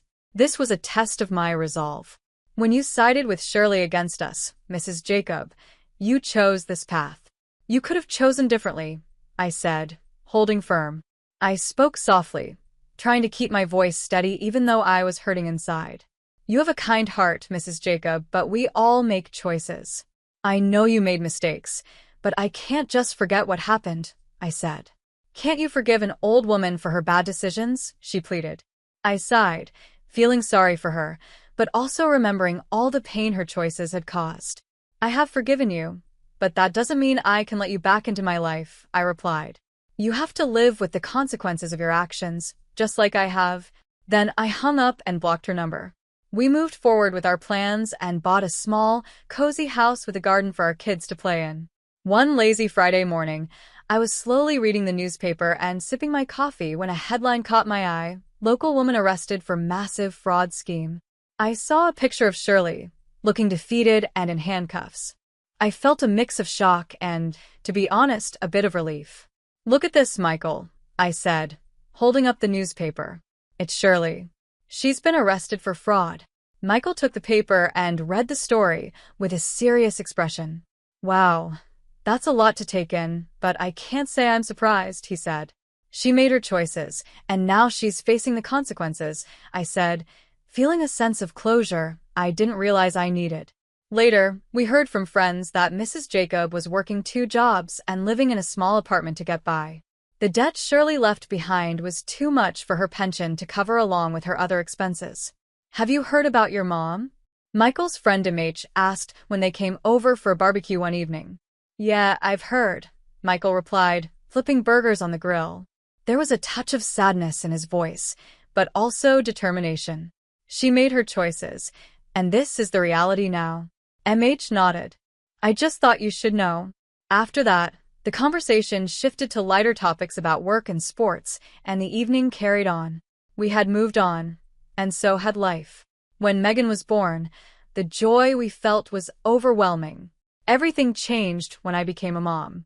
It changed our dreams and goals, and it even healed some old wounds with new love. "Can you believe she's ours?" I whispered one night as Michael and I watched Megan sleep in her crib.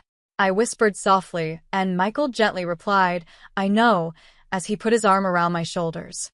"She's perfect," he said, his voice full of warmth. We spent our days marveling at every little thing Megan did, every smile, every giggle. She was our little miracle, and when she was with us, all the bad memories seemed to fade away, making room for happy ones. Every day was simple, but filled with small moments of joy that made our family life feel complete. We would take walks in the park, laughing as Megan tried to chase butterflies. On chilly nights, we'd read books and play games at home.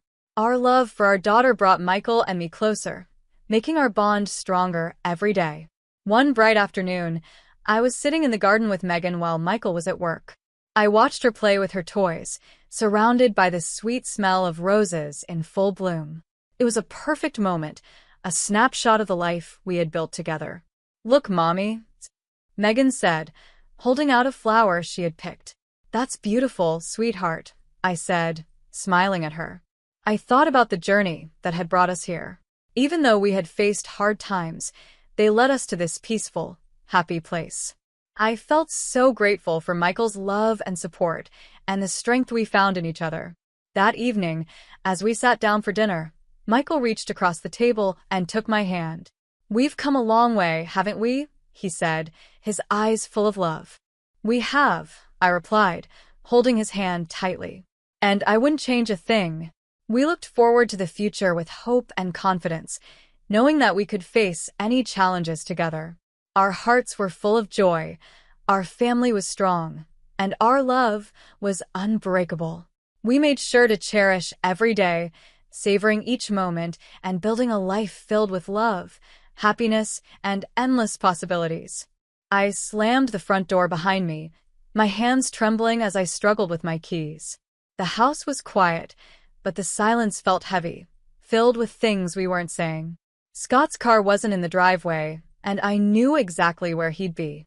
Not at work, like he told me this morning, but probably drowning his problems at Larry Ailes' bar again. "Damn it, Scott," I muttered, throwing my purse onto the kitchen counter. The answering machine was blinking, and I pressed play harder than I needed to. "Miss Noah, this is Virginia from Midwest Insurance. I'm calling to follow up on the claim your husband filed last week regarding his termination," the message played. My stomach sank. Scott had promised he quit his job at the bank 3 weeks ago, saying he had issues with his boss. I had doubts then. It was the 3rd job he'd left in as many years, but I wanted to believe him.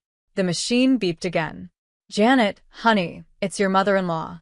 I hope you're not working late again. Scott could really use your support right now." Call me back, dear. I deleted Diane's message angrily. Of course, she was on his side. In her eyes, Scott could do no wrong, and any of his problems were somehow my fault. The front door creaked open, and I braced myself. Scott stumbled in, reeking of whiskey and failure. Hey, babe, he slurred, trying to smile but failing miserably. You're home early? Cut the act, Scott, I snapped. I know you got fired. Why did you lie to me? His face fell, guilt showing in his red, tired eyes. I didn't want to disappoint you again. So, you thought lying was a better choice? I ran my hand through my hair, feeling the frustration rise. How are we supposed to trust each other if you can't even be honest about something like this? Scott collapsed onto the couch, his head in his hands. I'm sorry, Janet. I really messed up this time. This time, I said, my voice getting louder. Scott, this is becoming a habit. We can't keep living like this. He mumbled something about a missed deadline and an angry client. Same story, different day. I paced the living room, my mind racing. We need to make some changes, I said firmly. I can't keep being the only reliable income around here, and you need to— The phone rang, cutting me off. Scott jumped for it, clearly relieved by the distraction. Hello? Oh, hi, Mom, he said, giving me a look that begged for a break from the argument. I rolled my eyes and headed to the kitchen, needing a break. As I filled a glass of water, I could hear Scott's voice from the other room. Yeah, Janet's here. She found out about the job. Then, in a quieter tone, he added, No, I haven't told her that part yet. I froze, gripping the glass tightly. What else was he hiding? Mom, I don't think that's a good idea, Scott said, his voice low and urgent. Janet won't know. I know you're trying to help. But I stormed back into the living room. Won't what, Scott? What genius plan has your mother come up with now? Scott's eyes widened in panic. It's nothing. It's nothing, Mom. I have to go. He hung up quickly, avoiding my eyes. Scott, I said, my tone sharp. What aren't you telling me? He fidgeted with the phone cord, looking everywhere except at me. It's just Mom thought it might be good if she came to stay with us for a while, to help out. The glass slipped from my hand, smashing on the hardwood floor. Water and broken glass scattered at my feet, a perfect image of how messed up our life had become. Your mother, I said slowly, wants to move in with us? Scott nodded miserably. Just for a little while, until I can get back on my feet. I stared at him, speechless. This was a nightmare. Diane, with her constant judgment and snide comments, living in our home? The very thought made my skin crawl. Janet, please, Scott begged. It won't be for long. We need the help, and I cut him off, my voice cold. There is no we in this decision, Scott. You and your mother don't get to decide how we handle your mistakes. I turned, carefully stepping over the broken glass. Clean this up, I said over my shoulder. I need some air. I grabbed my keys and headed for the door. Janet, wait. Scott called after me. Where are you going? I paused with my hand on the doorknob. To figure out how to fix the mess you've made of our lives, I replied without turning around. And Scott, don't wait up. The next morning, I stormed into my office, my head pounding from a night of tossing and turning. The last thing I needed was to deal with Diane's judgmental attitude on top of Scott's lies. But there was her number flashing on my phone as it rang over and over. Janet speaking, I answered stiffly, bracing myself. Janet, dear. Diane's sugary voice came through the line, dripping with fake concern. I hope I'm not disturbing your very important work. I clenched my teeth. What can I do for you, Diane? I'm worried about Scott, she sighed dramatically. He's been so down lately. I can't help but wonder if your career focus might be affecting him, Diane said.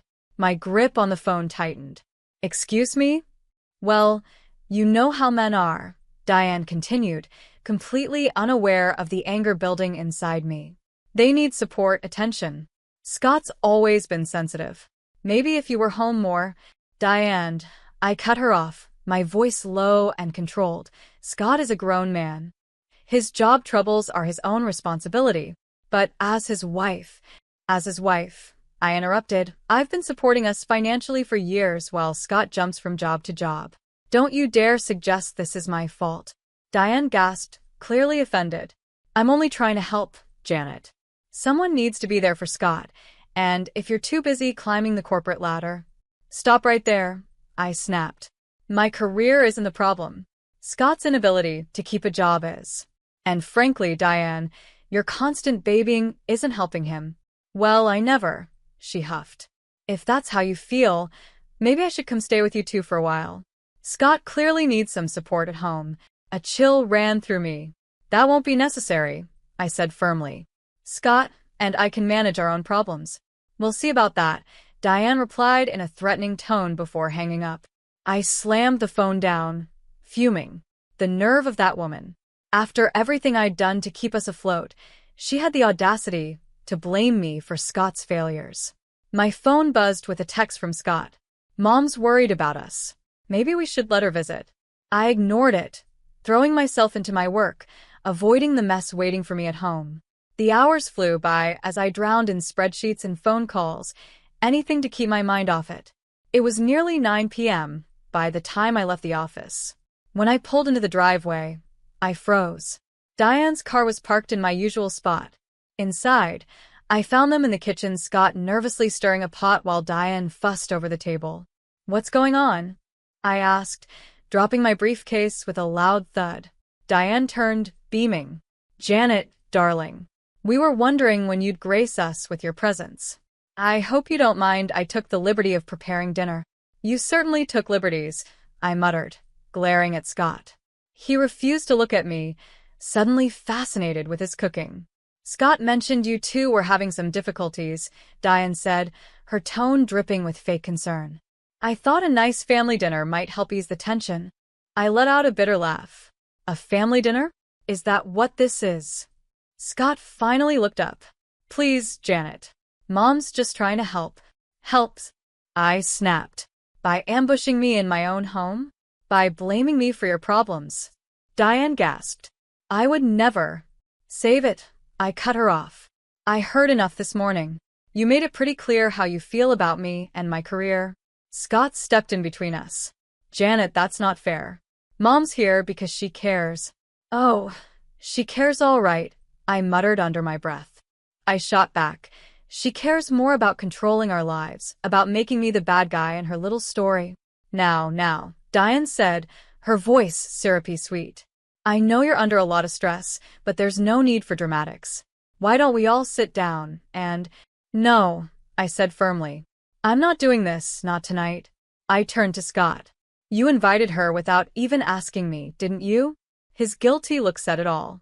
I grabbed my keys, my hands trembling with anger. Janet, wait, Scott called as I headed for the door. Where are you going?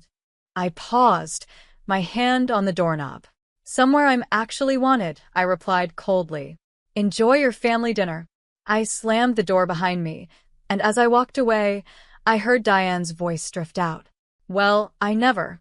Scott, darling, you really need to do something about that wife of yours. I got in my car and drove, tears blurring my vision. How had my life ended up like this? And more importantly, how was I going to fix it? The next day, after a long day at work, I pulled into the driveway, my stomach twisting at the sight of Diane's car still parked in the same spot. She had been here for a week. Taking a deep breath, I braced myself and went inside. The living room was a mess.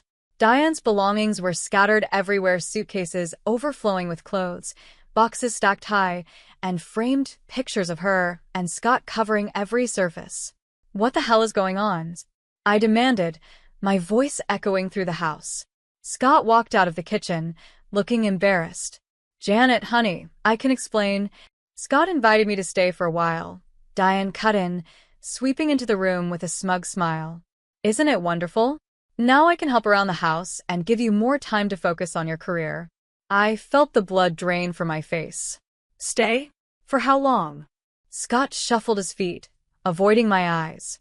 Well, you see, Mom's having some financial problems. I thought she could live with us until she gets back on her feet. Live with us?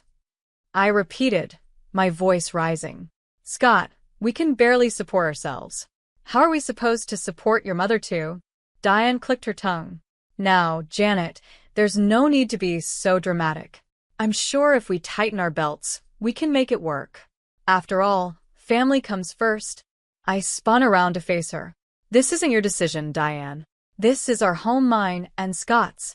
Of course, dear, she said, patronizingly. But Scott agrees it's for the best.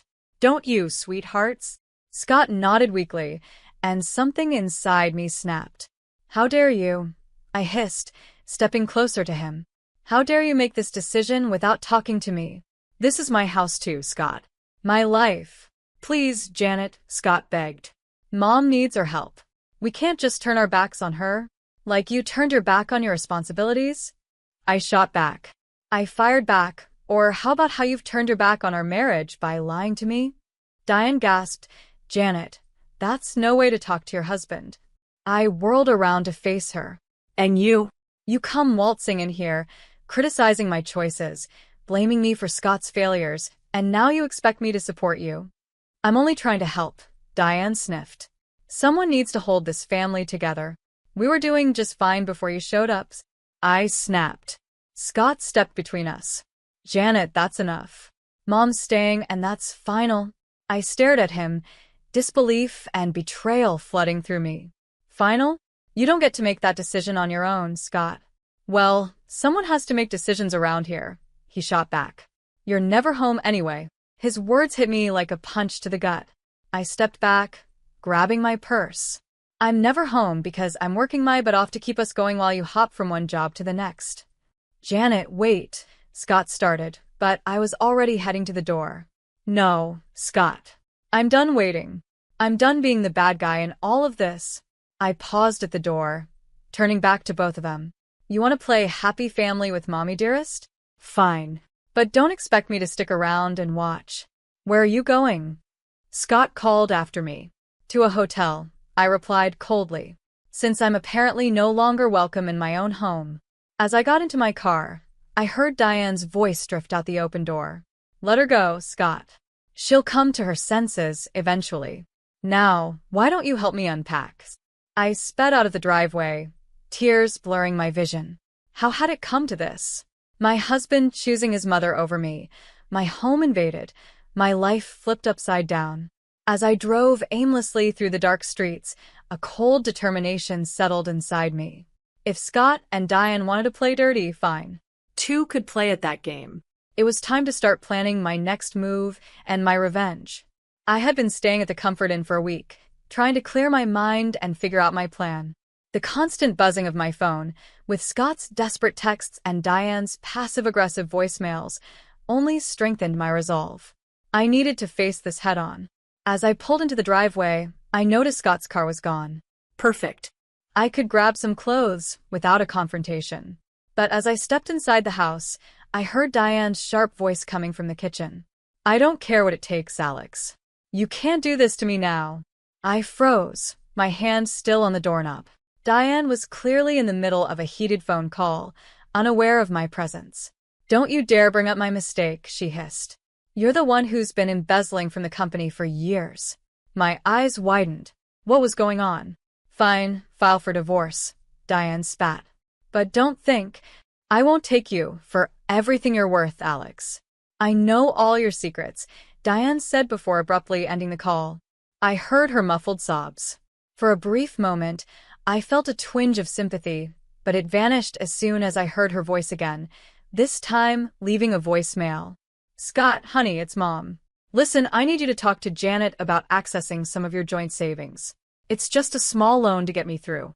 I'm sure she'll understand we're family after all. A surge of anger shot through me. How dare she? I stormed into the kitchen, causing Diane to jump. Janet, she gasped, quickly wiping her eyes. I didn't hear you come in. Clearly, I said coldly. Too busy plotting to take our savings, were you? Diane's face went pale. You heard that? Every word, I said, my voice steady. Including your lovely conversation with Alex.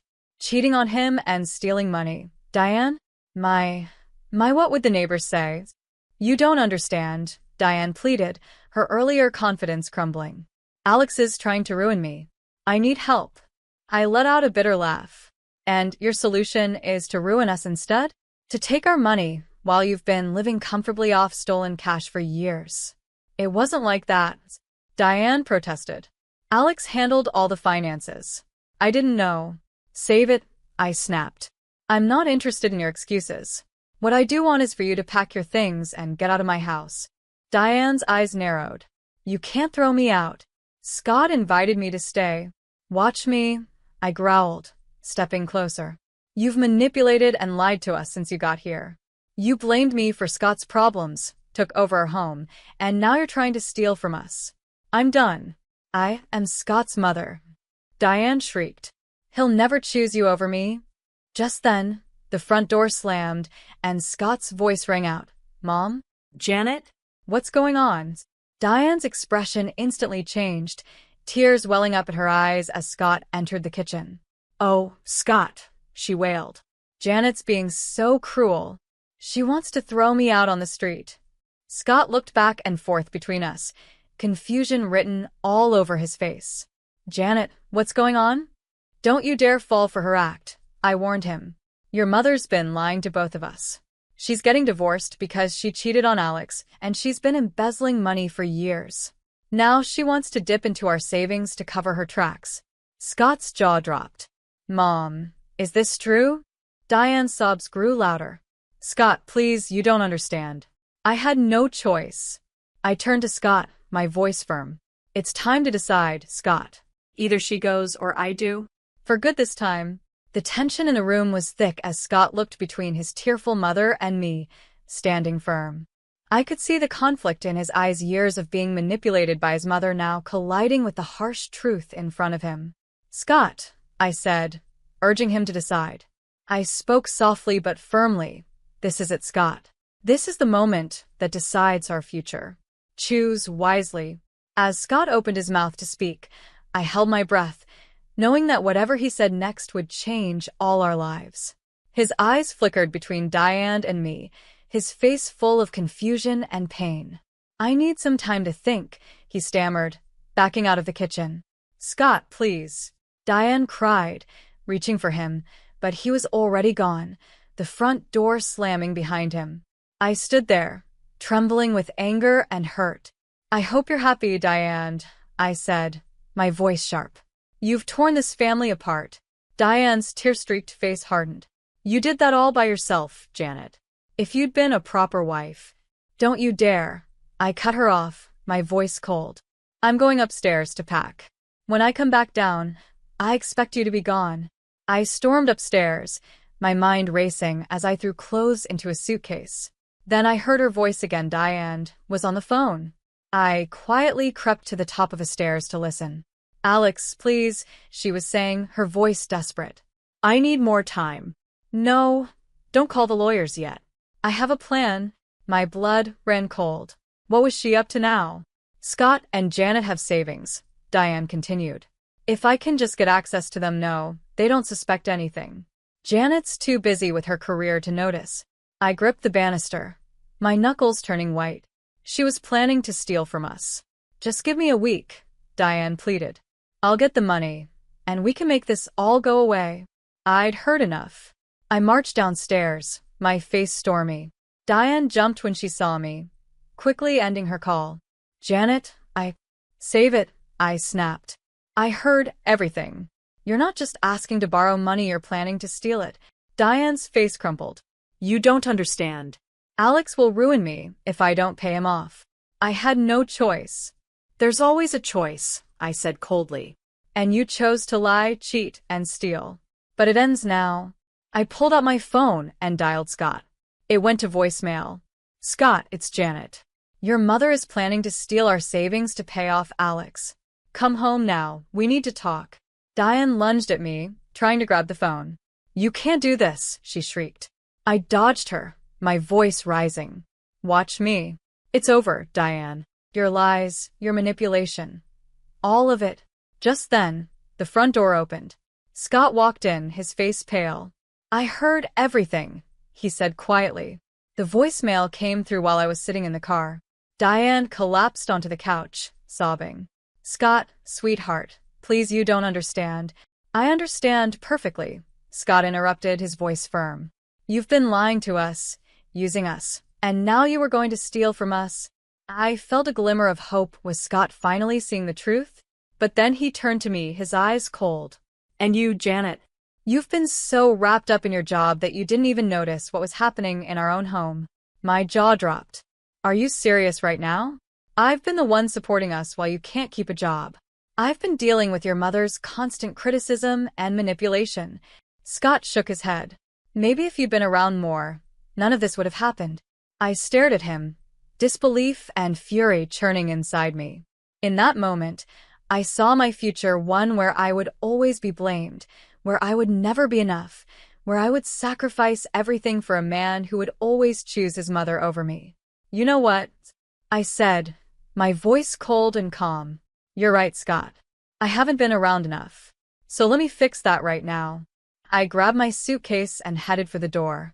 Janet, wait. Where are you going? Scott called after me.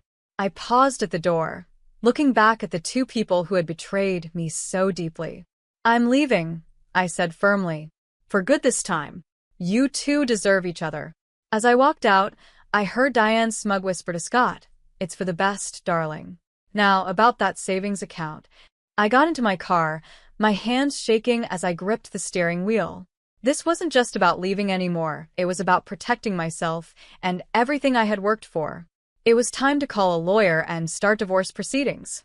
If Scott and Diane wanted to play dirty, I'd show them just how strong I could be. 3 weeks later, I sat in my lawyer Nicole's office, going over the divorce papers for what felt like the 100th time. I was determined to protect myself and my assets. Everything looks good, Janet, Nicole said. We've frozen the joint accounts, and Scott can't touch your personal savings. Are you ready to file? I took a deep breath, my hand hovering over the papers. This was at the point of no return. Just as I was about to sign, my phone buzzed. Diane's number flashed on the screen. Ignore it, Nicole advised, but something made me hesitate. I should at least hear what she has to say, I muttered, answering the call. Janet, Diane's voice was surprisingly small. Please don't hang up. I need to talk to you.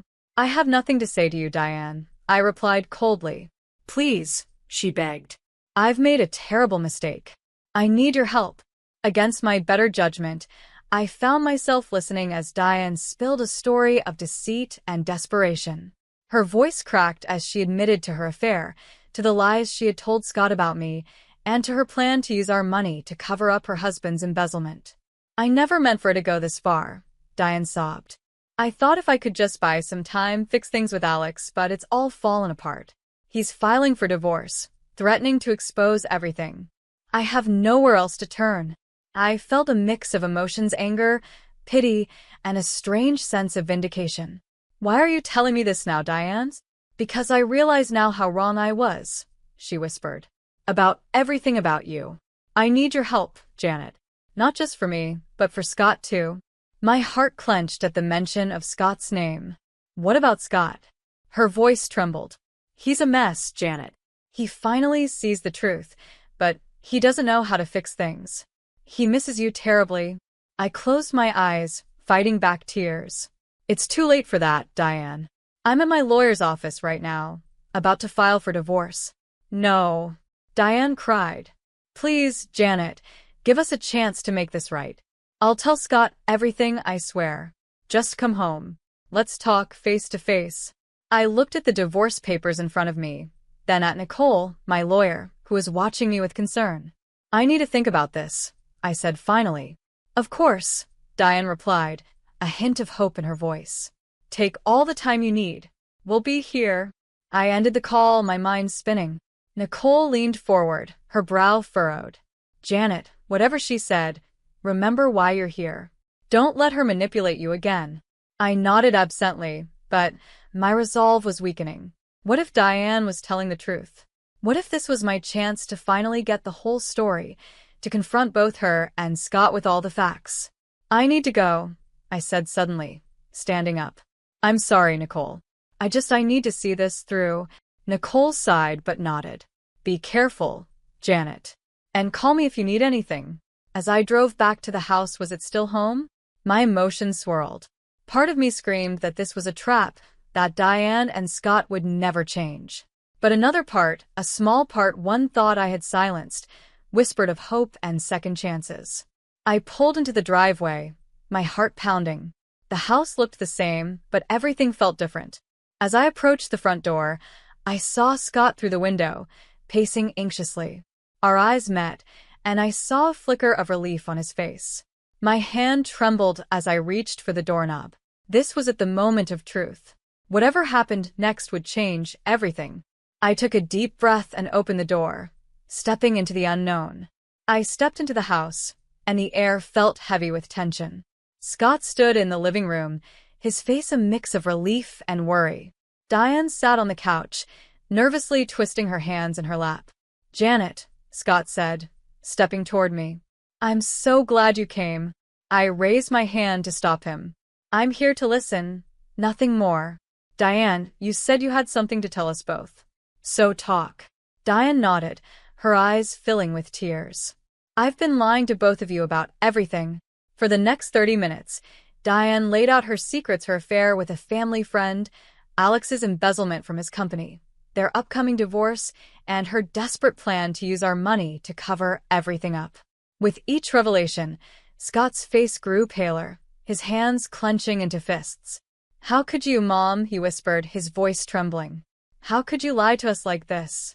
Diane sobbed and reached for Scott, but he pulled back. "I'm so sorry, sweetheart. I never meant for it to go this far. I thought I could fix everything before you found out." I stood there, feeling a storm of emotions, anger at Diane's lies, pity for her desperation, and the growing realization that Scott had been just as much a victim of her manipulation as I had been. "Scott," I said softly, turning to him, "did you know any of this?" He shook his head, looking shaken. "No, Janet, I had no idea. I thought Mom just needed our help. I never imagined." "That's why I called you," Diane interrupted, her voice desperate. "I see now how wrong I was about everything. I need your help, both of you, please." I let out a bitter laugh. "Help? After everything you've done? You tried to steal from us, Diane. You almost ruined our marriage." "I know," she wailed. "And I'll spend the rest of my life making it up to you both. But right now, I need your help to fix this mess with Alex. If we don't act fast, he'll expose everything, and we'll all go down." Scott turned to me, his eyes full of desperation. "Janet, what should we do?" I felt the weight of the moment. This was the decision that would shape the future of not just my marriage but our whole family. "No," I said firmly, surprising even myself with how strong my voice sounded. "We're not doing this, Diane." "Not anymore." But Diane started, but I cut her off. "No more lies.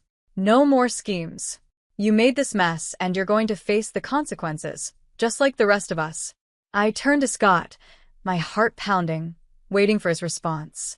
"I love you, Scott, but I can't keep living like this. We can't keep letting your mother behave this way," I said, my voice steady but sad. Scott nodded slowly, understanding finally sinking in. "You're right. Mom, I'm sorry, but Janet's right. We can't help you cover this up." Diane's face crumpled.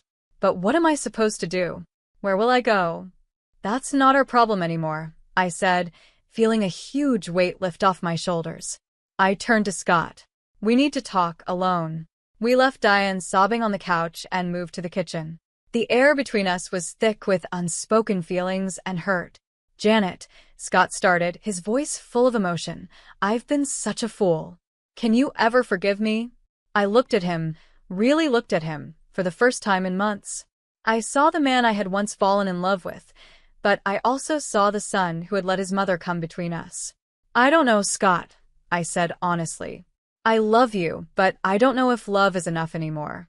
We have a lot to work through." Scott nodded, tears in his eyes. "I understand. Whatever it takes, Janet. I want to make this right." As we stood there in our kitchen, with the sound of Diane's sobs in the background, I realized this was just the beginning. We had a long and difficult journey ahead, facing the consequences of Diane's actions, rebuilding trust, and figuring out if our marriage could survive this test. But for the first time in months, I felt a glimmer of hope. Whatever came next, I knew I had the strength to face it head-on. 2 years later, I stood in my new apartment, surrounded by moving boxes and the promise of a fresh start. The divorce had been finalized 4 months ago, and I was finally ready to close this chapter of my life. My phone buzzed with a message from my boss. "Congratulations on the promotion, Janet. I can't wait to see what you'll do as our new marketing director." I smiled, feeling a surge of pride. This was what I had been working for: recognition for my skills and hard work, not judgment for being ambitious. As I unpacked, I came across a photo of Scott and me from happier times. A wave of sadness hit me, but it quickly passed, replaced by a sense of peace. We had tried to make things work after Diane's confession, but the trust had been too deeply damaged. In the end, we both realized that sometimes love just isn't enough. The doorbell rang, pulling me from my thoughts. When I opened the door, I was surprised to see Diane standing there. She looked older and more worn down than I remembered. "Janet," she said softly, "I hope I'm not bothering you. I just wanted to apologize again and give you this." She handed me an envelope. Inside was a check for a large sum, much more than she had tried to take from us. "It's everything I have," Diane said, her voice trembling. "I sold the house, my jewelry. I want to make up for what I did to you and Scott," Diane said, her voice trembling. She handed me the check, and I stared at it, emotions swirling inside me. "Diane," I began, but she cut me off. "I know this won't fix anything, but I hope it helps you start your new life. I see that now." Looking at this woman who had caused me so much pain, I realized my anger had faded. "Thank you, Diane, but I don't need this. I've already started my new life." I handed the check back to her. "Use it to start over for yourself. Learn from this and be better." Diane's eyes filled with tears. "You're an incredible woman, Janet. I'm sorry I didn't realize that sooner." After she left, I sat on my new couch, trying to process everything. My phone buzzed again, this time a text from Scott. "Heard about your promotion. Congratulations, Janet. You always were the strong one." I smiled sadly and typed back a simple thank you. As I hit send, it hit me this was truly the end of an era. Scott and Diane would always be part of my past, but they no longer had any hold over my future. I walked over to the window, gazing out at the city's skyline. My new life stretched out in front of me, full of possibilities. No more compromising my dreams, no more dimming my light to make others feel comfortable. I was free to be myself completely and unapologetically. As the sun set, painting the sky in shades of orange and pink, I felt excitement building inside me. Tomorrow was a new day, the first of many, and I was ready to embrace it, stronger and wiser than before. I thought about all the women out there facing similar struggles, torn between family obligations and their own ambitions, fighting to be valued and heard. I hoped my story would inspire them to stand up for themselves and demand the love and respect they deserved. At that moment, I made a promise to myself. I would use my new position not just to move my career forward, but to mentor other women, to help them find their voices and pursue their dreams. My journey had been hard, but it had taught me invaluable lessons about resilience, self-worth, and the power of staying true to who you are. As night fell, I raised a glass to my reflection in the window. "Here's to new beginnings," I whispered. "To strength, to growth, and to never settling for less than you deserve." The future was bright, and for the first time in years, I felt truly, genuinely happy. Whatever challenges came my way, I knew I had the strength to face them. After all, I was Janet, resilient, ambitious, and finally, gloriously free.